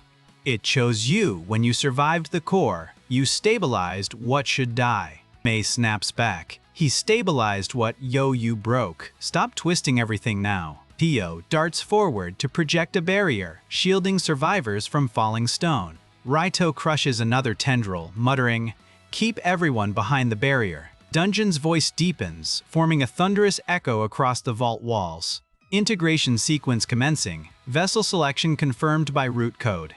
Mei screams, "Leave him alone! He's not your vessel or your heart anymore." The floor splits open as massive runes ignite beneath Raito's planted feet. Kyo shrieks with static fear, pulsing symbols that warn of lethal activation.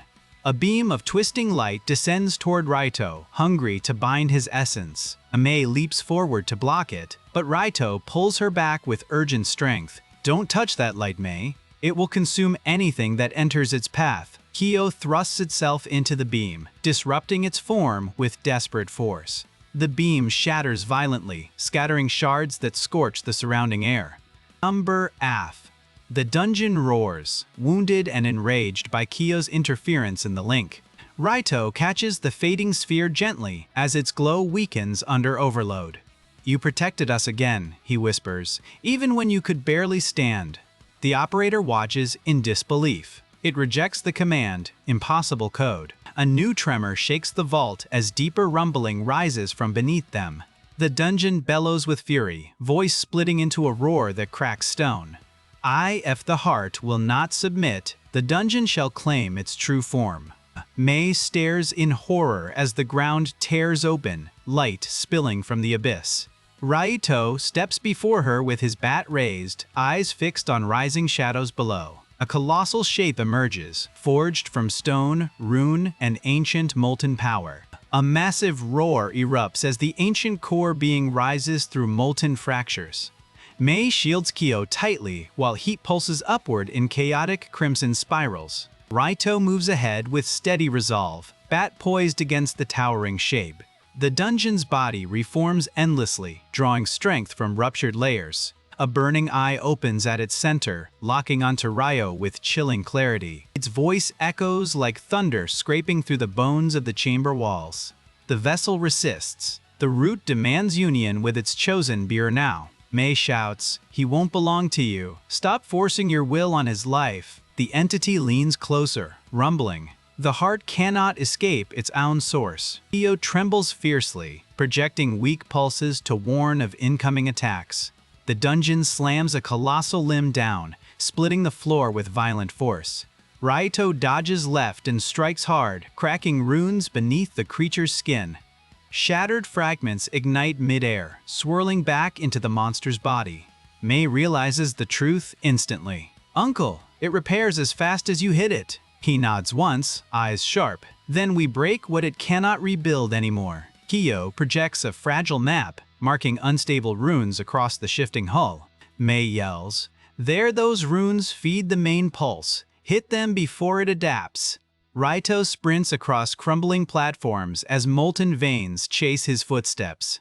He smashes the first rune, sending a shockwave that cracks nearby pillars. The dungeon recoils, screaming, "Root F frequency, disrupted, unacceptable." It swings another limb, faster and sharper than anything seen until now. Mei dives aside as the blow obliterates the ledge where she stood moments ago. Kyo shields her with a fading barrier, light flickering like a dying ember.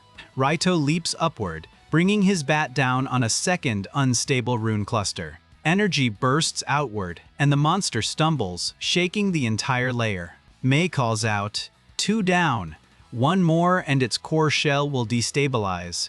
Raito charges the final rune, breath harsh, legs strained from the descent. But the dungeon twists violently, blocking the path with molten stalactites. Kyo flares with final strength, opening a narrow glowing gap for Raito. He dives through the light and strikes the last rune with brutal precision. A deafening rupture tears through the chamber as the core shell collapses. The dungeon's roar turns unstable, echoing like a shattered storm in echo. Mei reaches Raito, gripping his arm despite their shaking surroundings. "You did it," she breathes, "but it's not finished. Not yet. Look below." The dungeon rises taller, its true inner core exposed and burning awake. The exposed inner core pulses wildly as molten veins spread across the abyss. Mei grips a fractured rail while Kyo's dim glow shakes in weakening arcs. Raito steps forward, breath steady, gaze locked on the rising core storm. A brutal shockwave erupts, cracking platforms and hurling debris everywhere. Mei screams his name as Raito slips toward the collapsing central ridge. He catches a ledge, but the stone crumbles under the dungeon's violent roar. Kyo darts forward, trying to shield him, yet its light fractures instantly. Mei leaps after them, sliding across rubble as the floor drops under her feet. Raito shouts, "Stay back," but the abyss swallows his voice in molten heat. The ledge breaks apart, sending him falling into the blazing lower depths. Mei reaches the edge too late, fingers grasping only dust and broken stone. Her heart pounds wildly as distant flashes reveal Raito fighting in freefall. Kyo projects faint silhouettes showing him striking limbs in the darkness. Mei whispers, "He's alive. I saw him move. He's still fighting down there." The dungeon growls. Vessel must descend. Union will be completed below. The chamber spirals as runes twist into spiraling chains around the pit. Mei pulls survivors back as molten cracks spread across the shrinking ledge. "Go upward," she shouts. "Do not wait. I'll follow him into the core now." The survivors flee toward the rising path as stone peels away behind them. Kyo circles Mei urgently, projecting a descent route through searing light. She steps onto a falling slab, clutching her dagger and shielding her face. Heat claws at her skin, while wind tears at her clothing like burning knives. Yet her eyes never leave the pulsing glow where Raito vanished below. "I'm coming," she whispers. "Nothing in this dungeon keeps us apart now."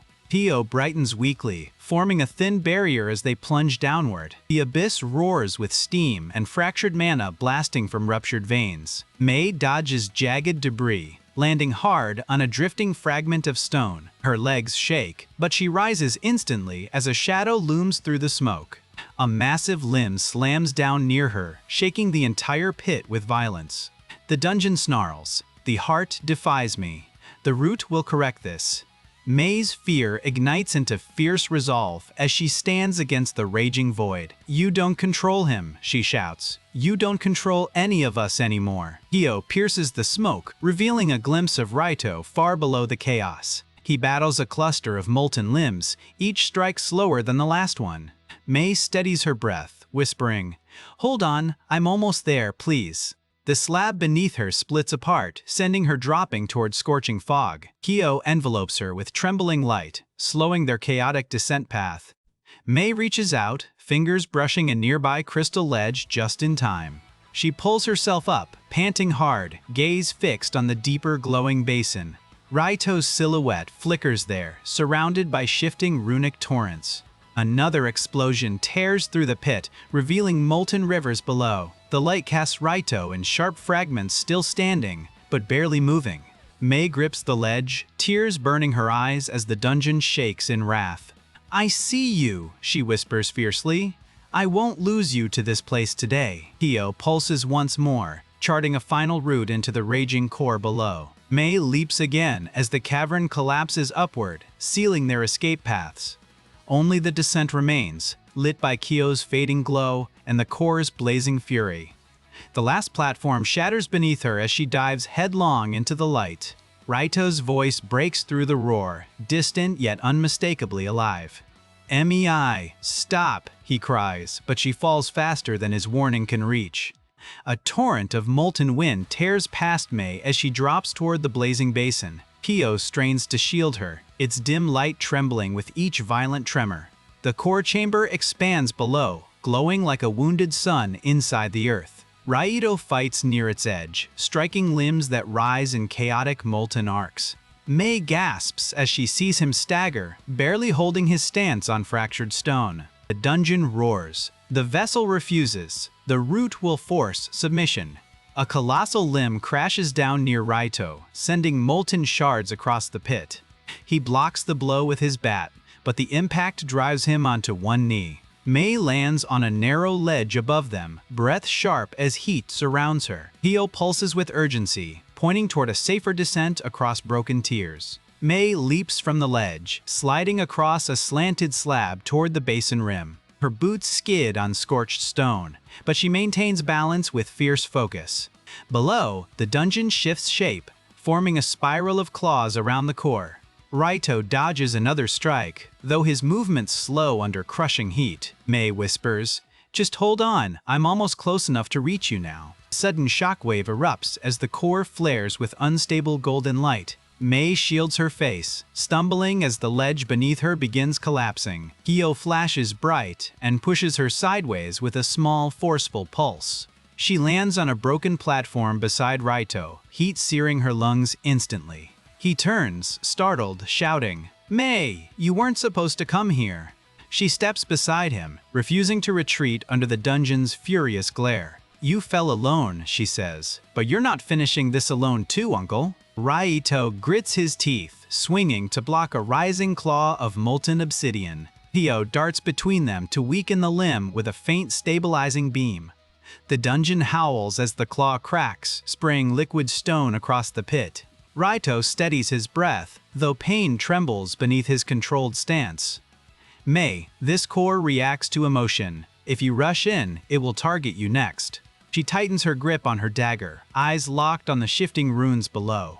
"I'm not afraid of it. I'm afraid of losing you," she whispers through heat. Hio hovers close, its fading glow forming a fragile shield around them both. Dungeon's body reshapes, forming a towering spire that tears through stone.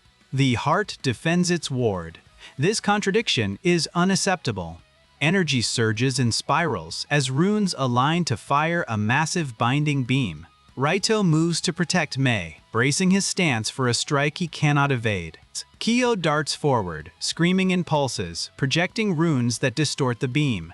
The attack misfires, exploding into a storm of fractured golden sparks. Mei pulls Raito down as shards fly overhead, burning holes through the air. He winces as molten dust scorches his shoulder, but he rises immediately. Mei, the core, is losing control. If it collapses, this tier will go with it. Kyo circles them, drawing a symbol that resembles a broken chain of light. Mei recognizes the meaning instantly. It wants us to sever the root link. Raito nods, gripping his bat with renewed determination despite shaking arms. The root sits beneath the core shell. We strike together, or we don't hit it. The dungeon snarls as molten pillars spiral upward to block their descent. Mei slashes a narrow opening, and Raito smashes the path wider with force. Heat intensifies as they descend onto the unstable platform above the root. The root pulses like a beating star, each rhythm cracking the floor beneath it. Mei steps left while Raito steps right, surrounding the glowing lifeline. Kyo moves between them, casting a steady beam to expose the weak point. The dungeon roars. CEAAS. The root is eternal. You cannot break fate. Raito lifts his bat, voice steady even as flames spiral around them. Fate doesn't choose me, he says. I'm choosing myself. Mei raises her dagger, whispering, and I choose to stand with him always. Kyo flashes brilliantly, aligning their strikes with perfect, luminous timing. Together, they strike the root. The blow echoes like the fall of a small sun. The core chamber ruptures in a violent column of blinding golden fire. Mei is thrown backward as stone shatters and molten dust fills the air. She clings to Kyo's fading barrier, coughing through suffocating heat. Raito vanishes behind a storm of falling debris and fractured runes. Mei screams his name, voice raw, fear overwhelming her steady resolve. As the brilliance fades, a single silhouette appears through swirling smoke. Her heart stops, unable to tell if it stands or if it has begun to fall. A dim glow flickers through drifting smoke as molten dust settles across the pit. Mei crawls forward desperately, eyes burning as she searches the fading light. Kyo trembles beside her, projecting weak pulses that scatter through the haze. A lone silhouette stands ahead, barely visible through collapsing stone arcs. Mei whispers, "Please, let that be him. Let him still be standing there." The smoke parts slowly, revealing Raito hunched amid fractured glowing runes. His shoulders rise and fall with shallow breaths as heat scorches the air above. Mei runs toward him, slipping on cracked stone as the floor trembles beneath. Kyo follows closely, its failing glow dimming with each unsteady rotation. Raito lifts his head faintly, muttering, "Stay back, the core is unstable." Dungeon's wounded voice echoes like the cry of a dying storm in the pit. The root has been severed. The shell cannot maintain its existence. Mei kneels beside Raito, gripping his arm as molten fragments fall around them. "You're bleeding," she whispers, "but you're alive. You're still alive now." Raito exhales sharply, trying to stand, though his legs buckle under weight. Kyo hovers upward, struggling to form a barrier as walls collapse in sparks. Mei shields Raito with her own body when a blast of heat tears through the air. The dungeon groans, the heart defies order. The core cannot sustain you. Raito steadies his breath, muttering, "It's losing control, everything is." Mei looks upward grimly as molten fissures open across the chamber ceiling. A violent quake knocks them sideways, sending stone rain crashing around them. Kyo darts low, projecting a thin dome that holds just long enough to protect. Mei grabs Raito's hand, shouting, "We need to move before the tier collapses." He nods weakly, leaning on her as the ground splits beneath their footing. The dungeon roars in torment. The vessel must remain. Union is not broken. A massive limb rises again, molten and unstable, thrashing with blind fury. Raito lifts his bat instinctively, though his arm shakes under crushing strain. Mei blocks his path, shouting, "You can't fight it again, you'll fall apart." Kyo flashes in front of them, forming a line of light against the raging limb. The limb shatters on impact, scattering molten shards across glowing stone. But the blast drains Kyo completely, its light dropping to a fragile, dim glow. Mei catches the tiny sphere as it falls, trembling in her hands like warm glass. Raito kneels beside her, whispering, "It has nothing left, we pushed too far." Kyo flickers once, projecting a faint path toward a rising escape shaft above. Mei lifts her gaze toward the distant opening as debris rains from the ceiling. "We're getting out," she says, voice firm, despite the chaos around them now. Raito tries to rise again but falters, forcing Mei to hold him with both arms. The dungeon shrieks, "You will not leave." The core claims what it created. The floor collapses in chunks, revealing molten rivers swirling below them.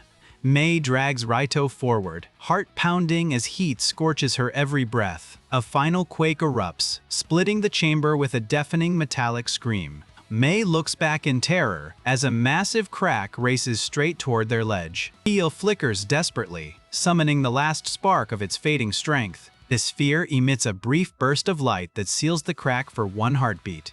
Mei pulls Raito through the opening just as the sealed fissure erupts again. Stone explodes behind them as the entire basin collapses into molten ruin. Mei gasps for air, clutching Raito and Kyo while the light grows unbearably hot. She stumbles into a narrow corridor that rises toward the dungeon's upper tier. Raito coughs hard, whispering, "Mei, don't stop, keep moving forward now." He nods fiercely, carrying him upward as the dungeon screams their names. The path narrows, trembling as molten light floods the shattered core below.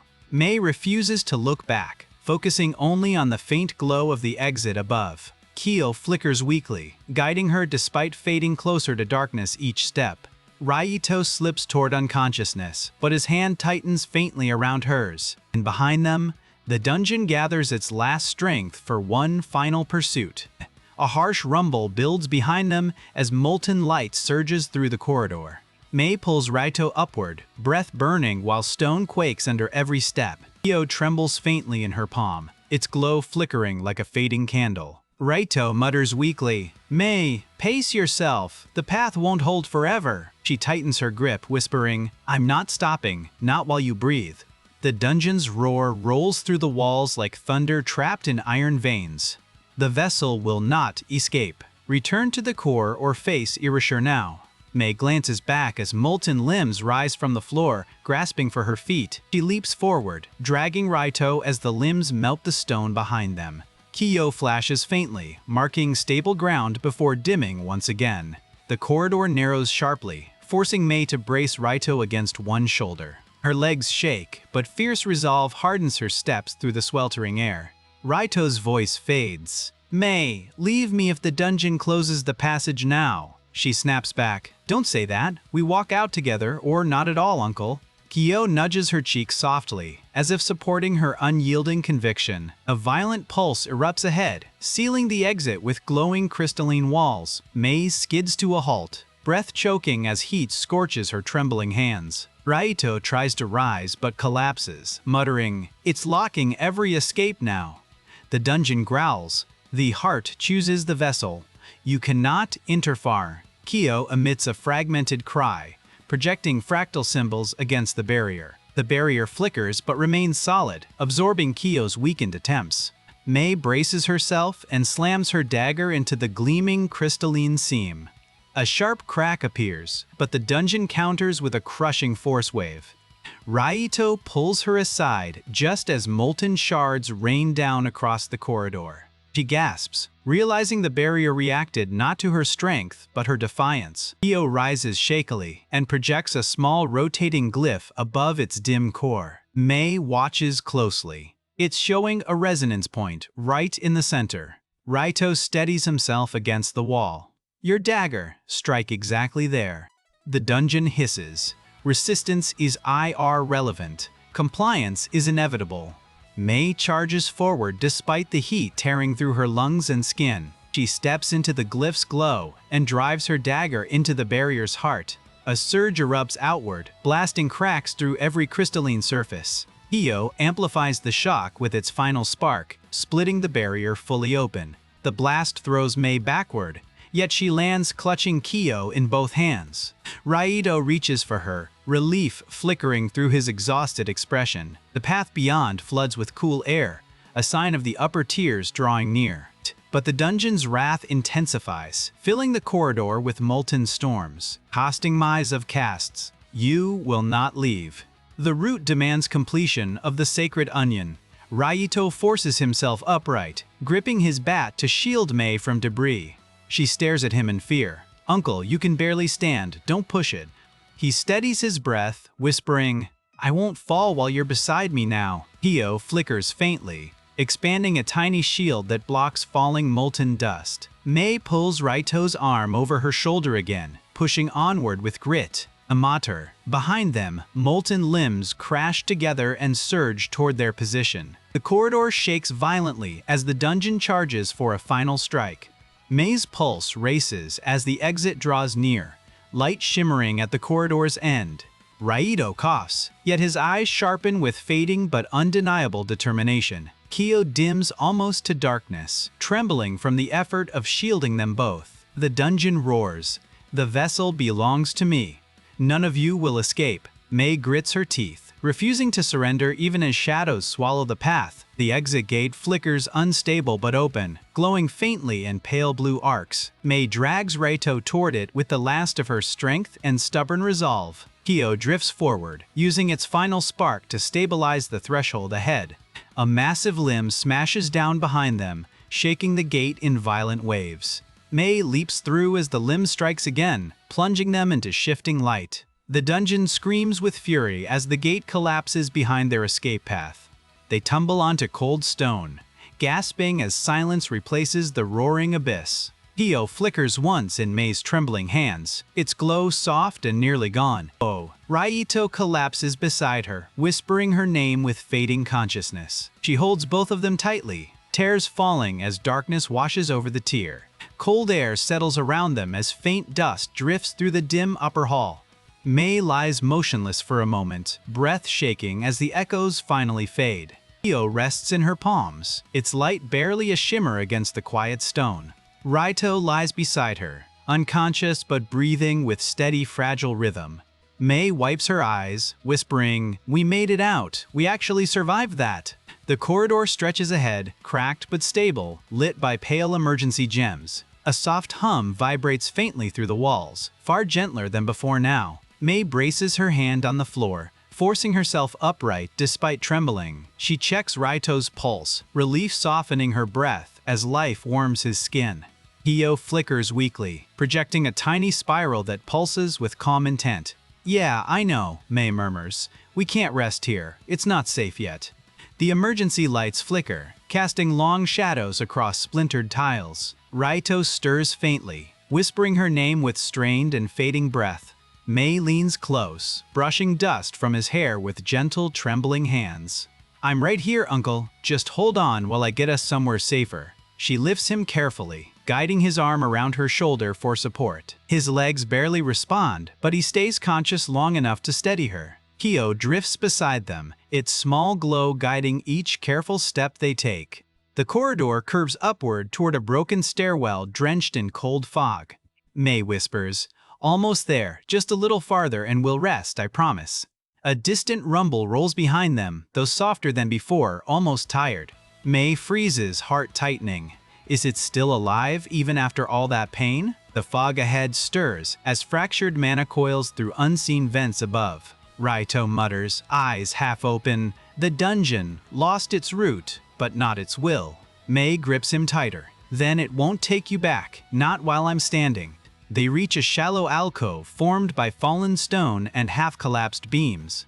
Mei lowers Raito gently, brushing soot from his cheek with exhausted care. Kyo rests beside him, its glow warm but faint, as if breathing in soft pulses.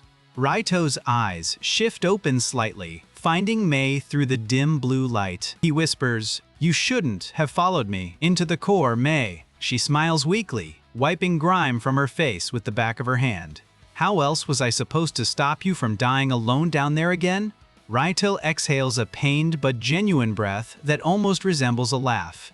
His hand reaches up shakily, resting atop Kyo's small dim sphere with care. Kyo saved us more times than I can count, even when breaking apart. Pass. Kyo flickers, projecting a tiny rune shaped like a heartbeat between them. Mei touches it gently, whispering, "You did so well. Please don't fade now." A subtle vibration responds, fragile, hopeful, clinging to its last spark. Raito murmurs, "We need to get it stabilized before its core collapses." Mei nods firmly. "Then we're not stopping until we find a safe chamber."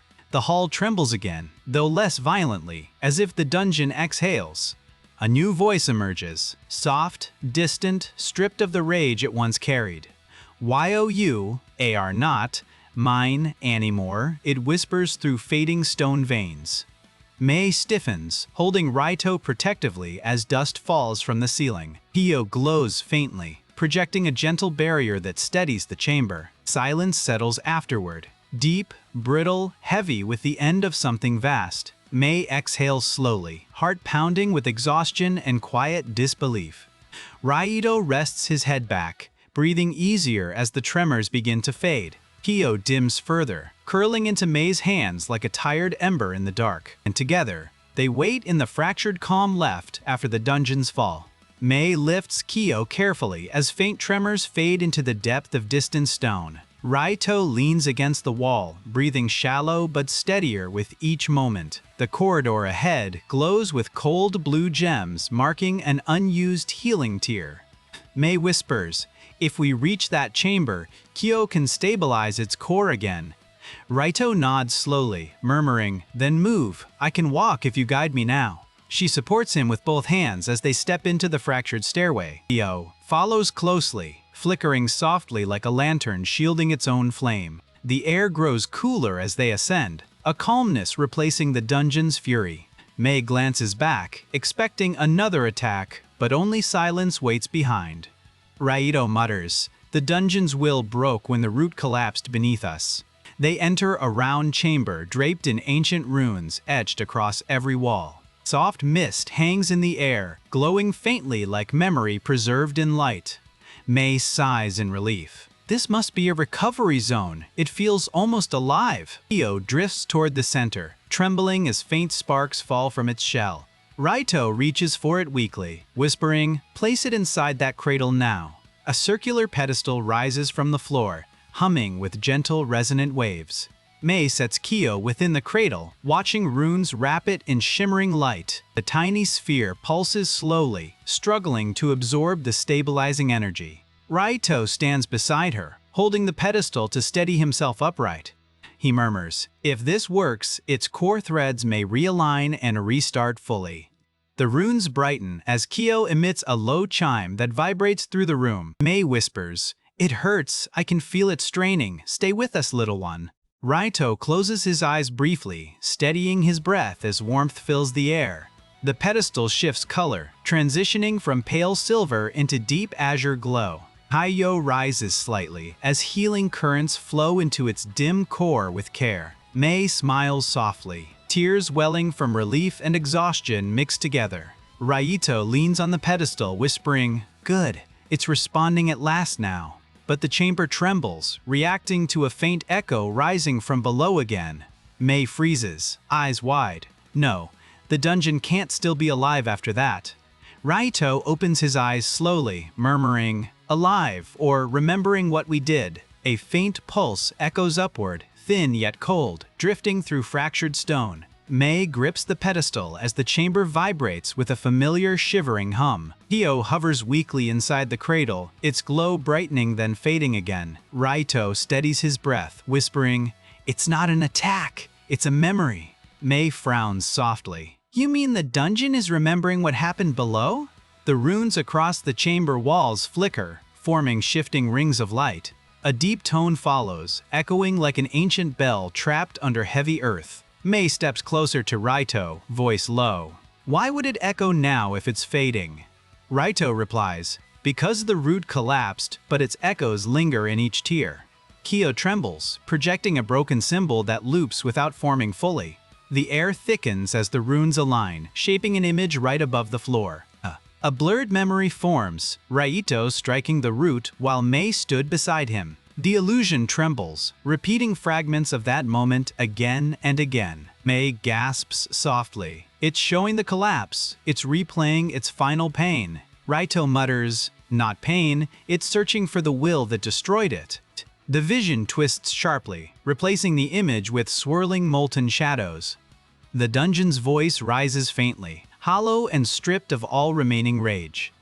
The heart chooses its own path, even without the root's command. Mei stares in disbelief. It's speaking again, but it doesn't sound hostile. Raito narrows his eyes. This is residue, the last echo of a broken mind. Kiyo pulses once, and the illusion shifts into a new scene of chilling detail. Mei sees the operator running deeper into darkness, clutching broken tools. Raito's expression darkens. He survived the collapse, deeper than we did. The runes flare, revealing his silhouette stumbling through molten shadows. Mei whispers, "Why? Why would he still be moving after losing everything?" A harsh tremor shakes the chamber, scattering the memory into fading dust.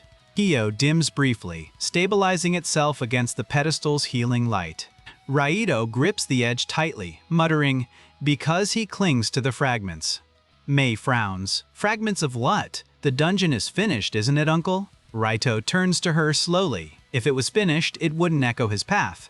The pedestal brightens suddenly, lifting Kiyo an inch higher into the air. Healing currents spiral like threads, weaving around its cracked, luminous core. Mei leans closer, whispering, "You're almost there, hold on a bit longer." Raito watches the glow steady, relief softening the strain around his eyes.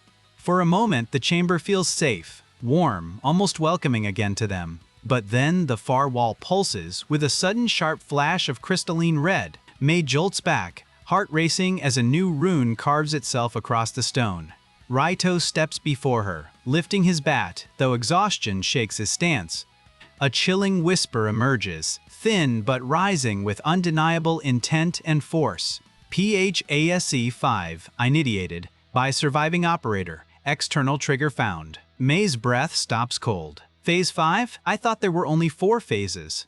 Raito mutters, "So did I," which means he hid the last phase from everyone. Kiyo flickers anxiously, projecting shifting symbols it cannot stabilize now.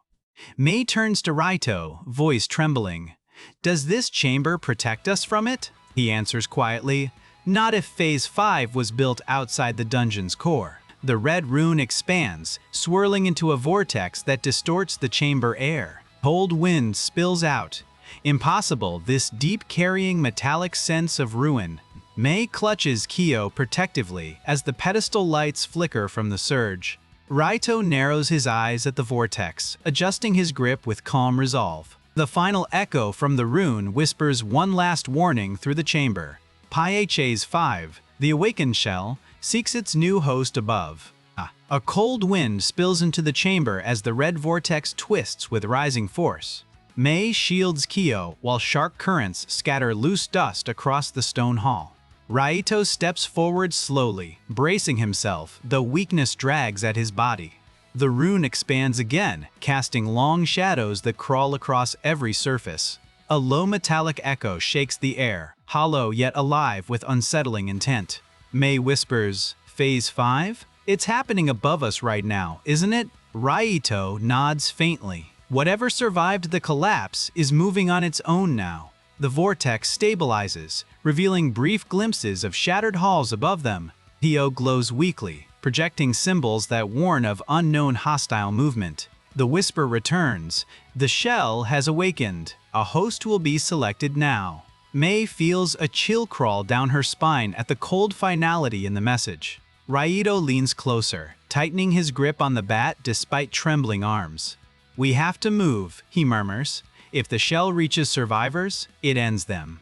The vortex flickers, showing broken stairwells drenched in pale shifting light. Kiyo emits a soft pulse, nudging them toward the newly opened ascent path. Mei lifts the tiny sphere, relieved that its glow steadies even if still faint. Raito pushes off the wall, forcing himself into a slow but determined stride. The ascent tunnel hums with residual mana, glowing faintly beneath their feet. Mei whispers, "This tier feels different, like it's waiting for something." Raito answers. Then we move before it decides what that something should be. As they climb higher, distant metallic footsteps echo from the upper hall. Mei stops instantly, heart pounding as the rhythm grows clearer and sharper. Io trembles, projecting jagged symbols that pulse with sharp rising dread. Raito steadies Mei with one hand as the echoes resolve into heavy impacts. That isn't the dungeon anymore, he mutters. That's something walking. They reach the upper landing where broken pillars lean at crooked angles. A cold mist drifts through the cracks as lights flicker along the ruined roof. Mei steps carefully across shattered tiles to peer around a fractured arch. Her breath halts as she sees a figure rising from scattered crystalline shards. It stands tall, humanoid, forged from fragments of the dungeon's lost shell. Raito joins her side, whispering, "The awakened shell, Phase 5's result." The figure's eyes glow faintly, void of emotion, scanning the silent corridor. Mei whispers, "Does it see us? Or is it looking for something else now?" Raito watches its movements with wary focus and measured quiet breath. It's searching for a host, and it doesn't know its target yet. The shell lifts its head sharply, reacting to a distant echo far below them. Kyo flickers violently, warning of rapid energy buildup inside the shell. Mei pulls Raito back behind the pillar, whispering, "We can't fight it now." He nods weakly. "Not like this, not while Kyo is still recovering strength." The shell turns slowly, its gaze scanning the rubble with mechanical silence. Mei's heart races as its steps approach, each impact cracking the brittle floor. Kyo dims itself, hiding its glow beneath Mei's trembling protective hands. Raito tightens his stance, ready to shield Mei if the shell detects their heat. The creature pauses, its head tilting as if listening to distant fading echoes. A low chime rises from its chest, hollow yet searching through the broken hall. Mei whispers, "It's following the dungeon's last memory, not our presence." Raito nods once. Then we move while its focus drifts away from this tier. The shell turns slowly, walking toward another passage bathed in pale red light. Its footsteps fade down the corridor, but its presence lingers like heavy fog. Mei exhales shakily, whispering, "That thing will kill anyone it finds now." Raito leans against the wall, whispering, "Then we find it first and stop it." Kyo rises weakly, projecting a faint route upward through crumbling stairs. Mei lifts the sphere with both hands, nodding firmly as fear sharpens resolve. "We keep moving. We end this before the shell finds a new master above us." The chamber behind them dims as they step onward through the unstable hall. Mei ascends the shattered stairwell while cold mist slides across broken rails. Raito leans heavily on her shoulder, breathing harsh through the trembling air. Kyo guides them with dim pulses as pale mana drips from cracked ceiling arcs. The corridor ahead tightens into a narrow climb filled with drifting embers. Mei whispers, "The shell is close." Its steps echo through every weak stone. Raito pauses briefly as a deep vibration rolls upward from distant tiers. He mutters, "It moves without hesitation. That makes it far more dangerous now." Kyo projects a thin arrow of light toward a slanting hall veiled in dust. Mei nods silently and helps Raito step across fractured tiles and fallen beams. A faint screech emerges ahead as metal grinds against unsteady crystal plates. Mei freezes when the sound sharpens into the shell's rhythmic hunting stride. Raito lifts his bat weakly, ready to fight despite the weight of exhaustion. Kyo dims instantly while warning symbols flicker in short, uneven bursts. Mei whispers, "It senses movement. We need to reach cover before it scans us." They slip behind a collapsed pillar as cold light sweeps across the corridor. The shell enters the hall with slow, deliberate steps that bend the floor. Fragments orbit its shoulders like drifting shards pulled by silent gravity. Raito squints at its chest, noticing a faint rune pulsing beneath crystal dust. "It carries a remnant of the core," he murmurs. "That's why it still evolves." Mei grips her dagger tightly while watching the shell tilt its head sharply. The creature scans the ruined passage as energy hums behind its hollow gaze. Kyo hides its glow completely and clings close to Mei's trembling fingers. The shell emits a low chime and drags molten debris aside with one swift motion. Mei holds her breath as the creature kneels to examine faint tracks on stone. "It is tracking survivors," Raito whispers. it learns far faster than before. A distant shout echoes from above, faint but filled with raw, terrified panic. The shell rises instantly and sprints toward the sound with brutal precision. Its footsteps carve deep scars in the floor as it vanishes into red-lit fog. Mei stares after it, heart pounding with fear for whoever screamed above. Raito struggles upright, whispering, "We cannot let it claim a host now." Kyo brightens slightly and projects a stable route following the shell's trail. Mei nods and helps Raito step into the rising hall filled with drifting crystals. The air grows colder as sharp echoes ricochet through narrow, twisting passages. Raito steadies himself with effort while pushing past shattered support beams. Mei whispers, "We catch it before it touches anyone, no matter what awaits." Mei climbs faster as the red fog thickens, carrying echoes of distant cries. Raito follows with strained breaths while gripping the wall to stay upright. Hio guides them with faint signals that flicker like breaking strands of light. The corridor ahead bends sharply where shattered tiles glow with fresh heat. Mei whispers, "It passed through here, the floor is still burning from impact." Raito leans forward, studying deep claw-shaped gouges carved into the stone. "Haya," he murmurs. "It hunts with intent now. It no longer wanders without purpose." Hio emits a weak pulse, revealing scattered footprints fleeing toward a hall. Mei's jaw tightens as panic trembles in her breath while she grips her dagger. "We must reach them first," she says. "No one else dies because of Phase 5. They enter a wide chamber where ceiling beams hang broken by violent force. Cold air rushes inward as strange pressure coils through drifting red dust. Raito steadies himself and whispers, "This tier held the monitoring teams." Mei scans the shadows trembling along the walls, tense for sudden movement. A faint sob echoes from a corner, thin and filled with suffocating fear.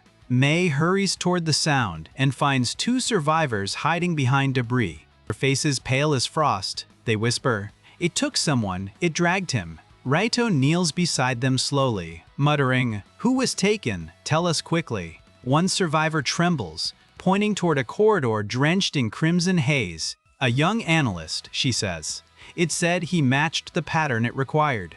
The hall shakes violently as a distant mechanical roar splits the chamber air. Hio vibrates in Mei's hands, projecting symbols of urgent, imminent danger. Namixprat, Raito rises, gripping his bat tightly despite the weakness in his right arm. "It's binding with him," he says. "If the shell completes the merge, it ends." Mei nods sharply, steadying her breath as she prepares to sprint forward. They race down the narrow corridor, where shards still hover in fractured arcs. Red light pulses along the walls, reflecting the shell's rising synchrony flow. Mei whispers, "It is close. The air itself feels drawn toward its presence." Raito mutters, "The merge draws on the dungeon's last echo of broken will." Hio trembles harder as symbols distort from strain and growing instability. The corridor opens into a circular chamber shimmered with fractured runes. At its center stands the shell, towering above a young, terrified analyst. Red crystalline threads wrap the boy's arms as he shakes and cries for help. Mei steps forward slowly, voice steady despite fear tightening her throat. "Let him go," she demands. "He is not your host and never will be one." The shell turns its hollow face toward her, runes swirling inside its core. Fastened, Ethroot is broken. A new vessel is required to restore function. Raito steps beside Mei, lifting his bat in a defensive stance despite pain. "You do not choose," he says. "You exist because the dungeon failed above." The shell emits a quake as red shards assemble into a spear along its arm. Kyo leaps forward, projecting a barrier between the shell and the captive. The barrier cracks instantly under a single strike as sparks blind the hall. Mei lunges in the flash of light and cuts the binding threads around the boy. Raito moves with her, striking the shell's arm hard enough to throw it back. The boy collapses into Mei's arms, trembling but freed from its control. The shell rises again, runes shifting wildly as energy spirals in violent arcs. Kyo dims dangerously, struggling to regenerate after shielding the attack. Mei hands the boy to Raito and steps forward with her dagger raised high. "You lost your route," she says. "You lost your dungeon. You lost your claim." The shell trembles, voice cracking with fractured mechanical fury and grief. The vessel denies fate. The system cannot fulfill its purpose anymore. Mei narrows her eyes and steadies her breath through the rising haze. That purpose died below, she says. Leave them alone and stop fighting. The shell contorts, runes twisting into unstable patterns that blaze red-hot. Raito shouts, Mei, it is overloading. Get back before it collapses. The shell lashes forward in a wild arc, energy surging like molten lightning. Mei leaps aside as the strike carves a crater where she stood moments ago. Kyo shrieks in static pulses, projecting symbols that warn of structural ruin. Raito pulls the boy against the wall, shielding him from falling fragments. Mei rolls across the floor and readies herself as the shell charges once more. Red light floods the chamber as the shell charges, its limbs blazing with heat. Mei grips her dagger and drops into stance while dust spirals around her feet. Raito shields the rescued boy and braces himself despite trembling limbs now. Kyo floats weakly, projecting unstable symbols that flicker with fading hope. The shell releases a roar that cracks stone and shatters hanging crystal arcs. Mei darts forward as molten shards strike the floor in violent scatterbursts. She slashes across the shell's limb, leaving a narrow fracture glowing faintly. Raito calls out, aim for the seams. Those gaps break its stabilizing pattern. Mei nods sharply and rolls aside as a molten strike scorches the ruined tiles. Kyo emits a dim beam that reveals hidden fractures along the shell's torso. The shell twists and lunges with speed fueled by collapsing core memories. Mei leaps backward and counters with a downward slash across glowing joints. The creature staggers as red sparks scatter through the trembling chamber. Raito rises, lifting his bat for one last strike despite the weight on his arm.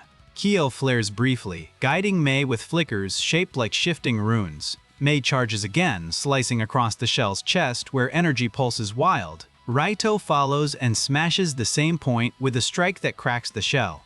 A violent surge erupts as molten veins burst outward with unstable pressure. Mei shields her face when energy arcs slash the air in chaotic, burning lines. Raito collapses to one knee, but lifts his head with stubborn, determined will. The shell trembles, runes flickering like dying embers scattered in the dark. It roars in fractured rage. The vessel will complete the system's purpose. Mei steps forward, refusing to yield despite exhaustion pounding her chest. You failed to bind him, she says. You have no purpose left to follow now. Hedge. Keel brightens faintly, projecting a thin thread linking cracks along the core. Mei swings downward, striking the thread's end and shattering weakened armor. The shell staggers backward with molten fragments falling across the floor. Raito forces himself upright and strikes the final seam with all remaining will. Deep. The blow echoes deep as the shell's inner core fractures with searing light. Kyo emits a broken chime, signaling structural collapse within the creature. The shell unleashes one final attack fueled by collapsing internal systems. It charges Mei with molten claws, dragging crimson arcs across the chamber. Raito pulls her aside and takes the blow across his shoulder with grim resolve. Mei screams his name, catching him as molten sparks carve the floor around. Kyo rises weakly, projecting a fragile barrier to hold off the next strike. The shell pauses, its limbs trembling under weight of fractured core force. Mei steadies Raito before stepping toward the creature with burning resolve. You lost your master, she says. You lost your purpose. Let this end now. The shell's voice cracks. The system must persist even without root. Its body fractures as the runes spiral upward in chaotic, uncontrolled bursts. Kyo flickers with sudden clarity and projects a symbol across Mei's dagger. Mei understands instantly and races forward through the falling debris cloud. With one final strike, she drives the dagger into the glowing core within. A blinding eruption engulfs the chamber as the shell shrieks in fracturing rage. The light expands outward, devouring its molten limbs and broken armor whole. Mei shields her face as the blast tears through the air like a collapsing star. Maker as Raito pulls the boy close and braces himself as dust and flame rush upward. Kyo dims to near darkness but stabilizes the explosion's outer shockwave. The shell's roar fades into hollow static as its fragmented core dissolves. Only drifting red dust remains where the awakened shell once stood still. Mei drops to her knees, breath shaking, dagger trembling in her exhausted grip. Raito limps toward her with slow steps, offering a steadying hand with care. He looks up at him, tears rising as relief breaks through every tired breath. Hio returns to her palm, glow faint but warm like a fragile living spark, and in the quiet that follows, the dungeon's final echo fades into silence. Soft dust drifts across the chamber as the last red sparks fade into still air. Mei exhales shakily while gripping Kyo, whose faint glow warms her bruised hand.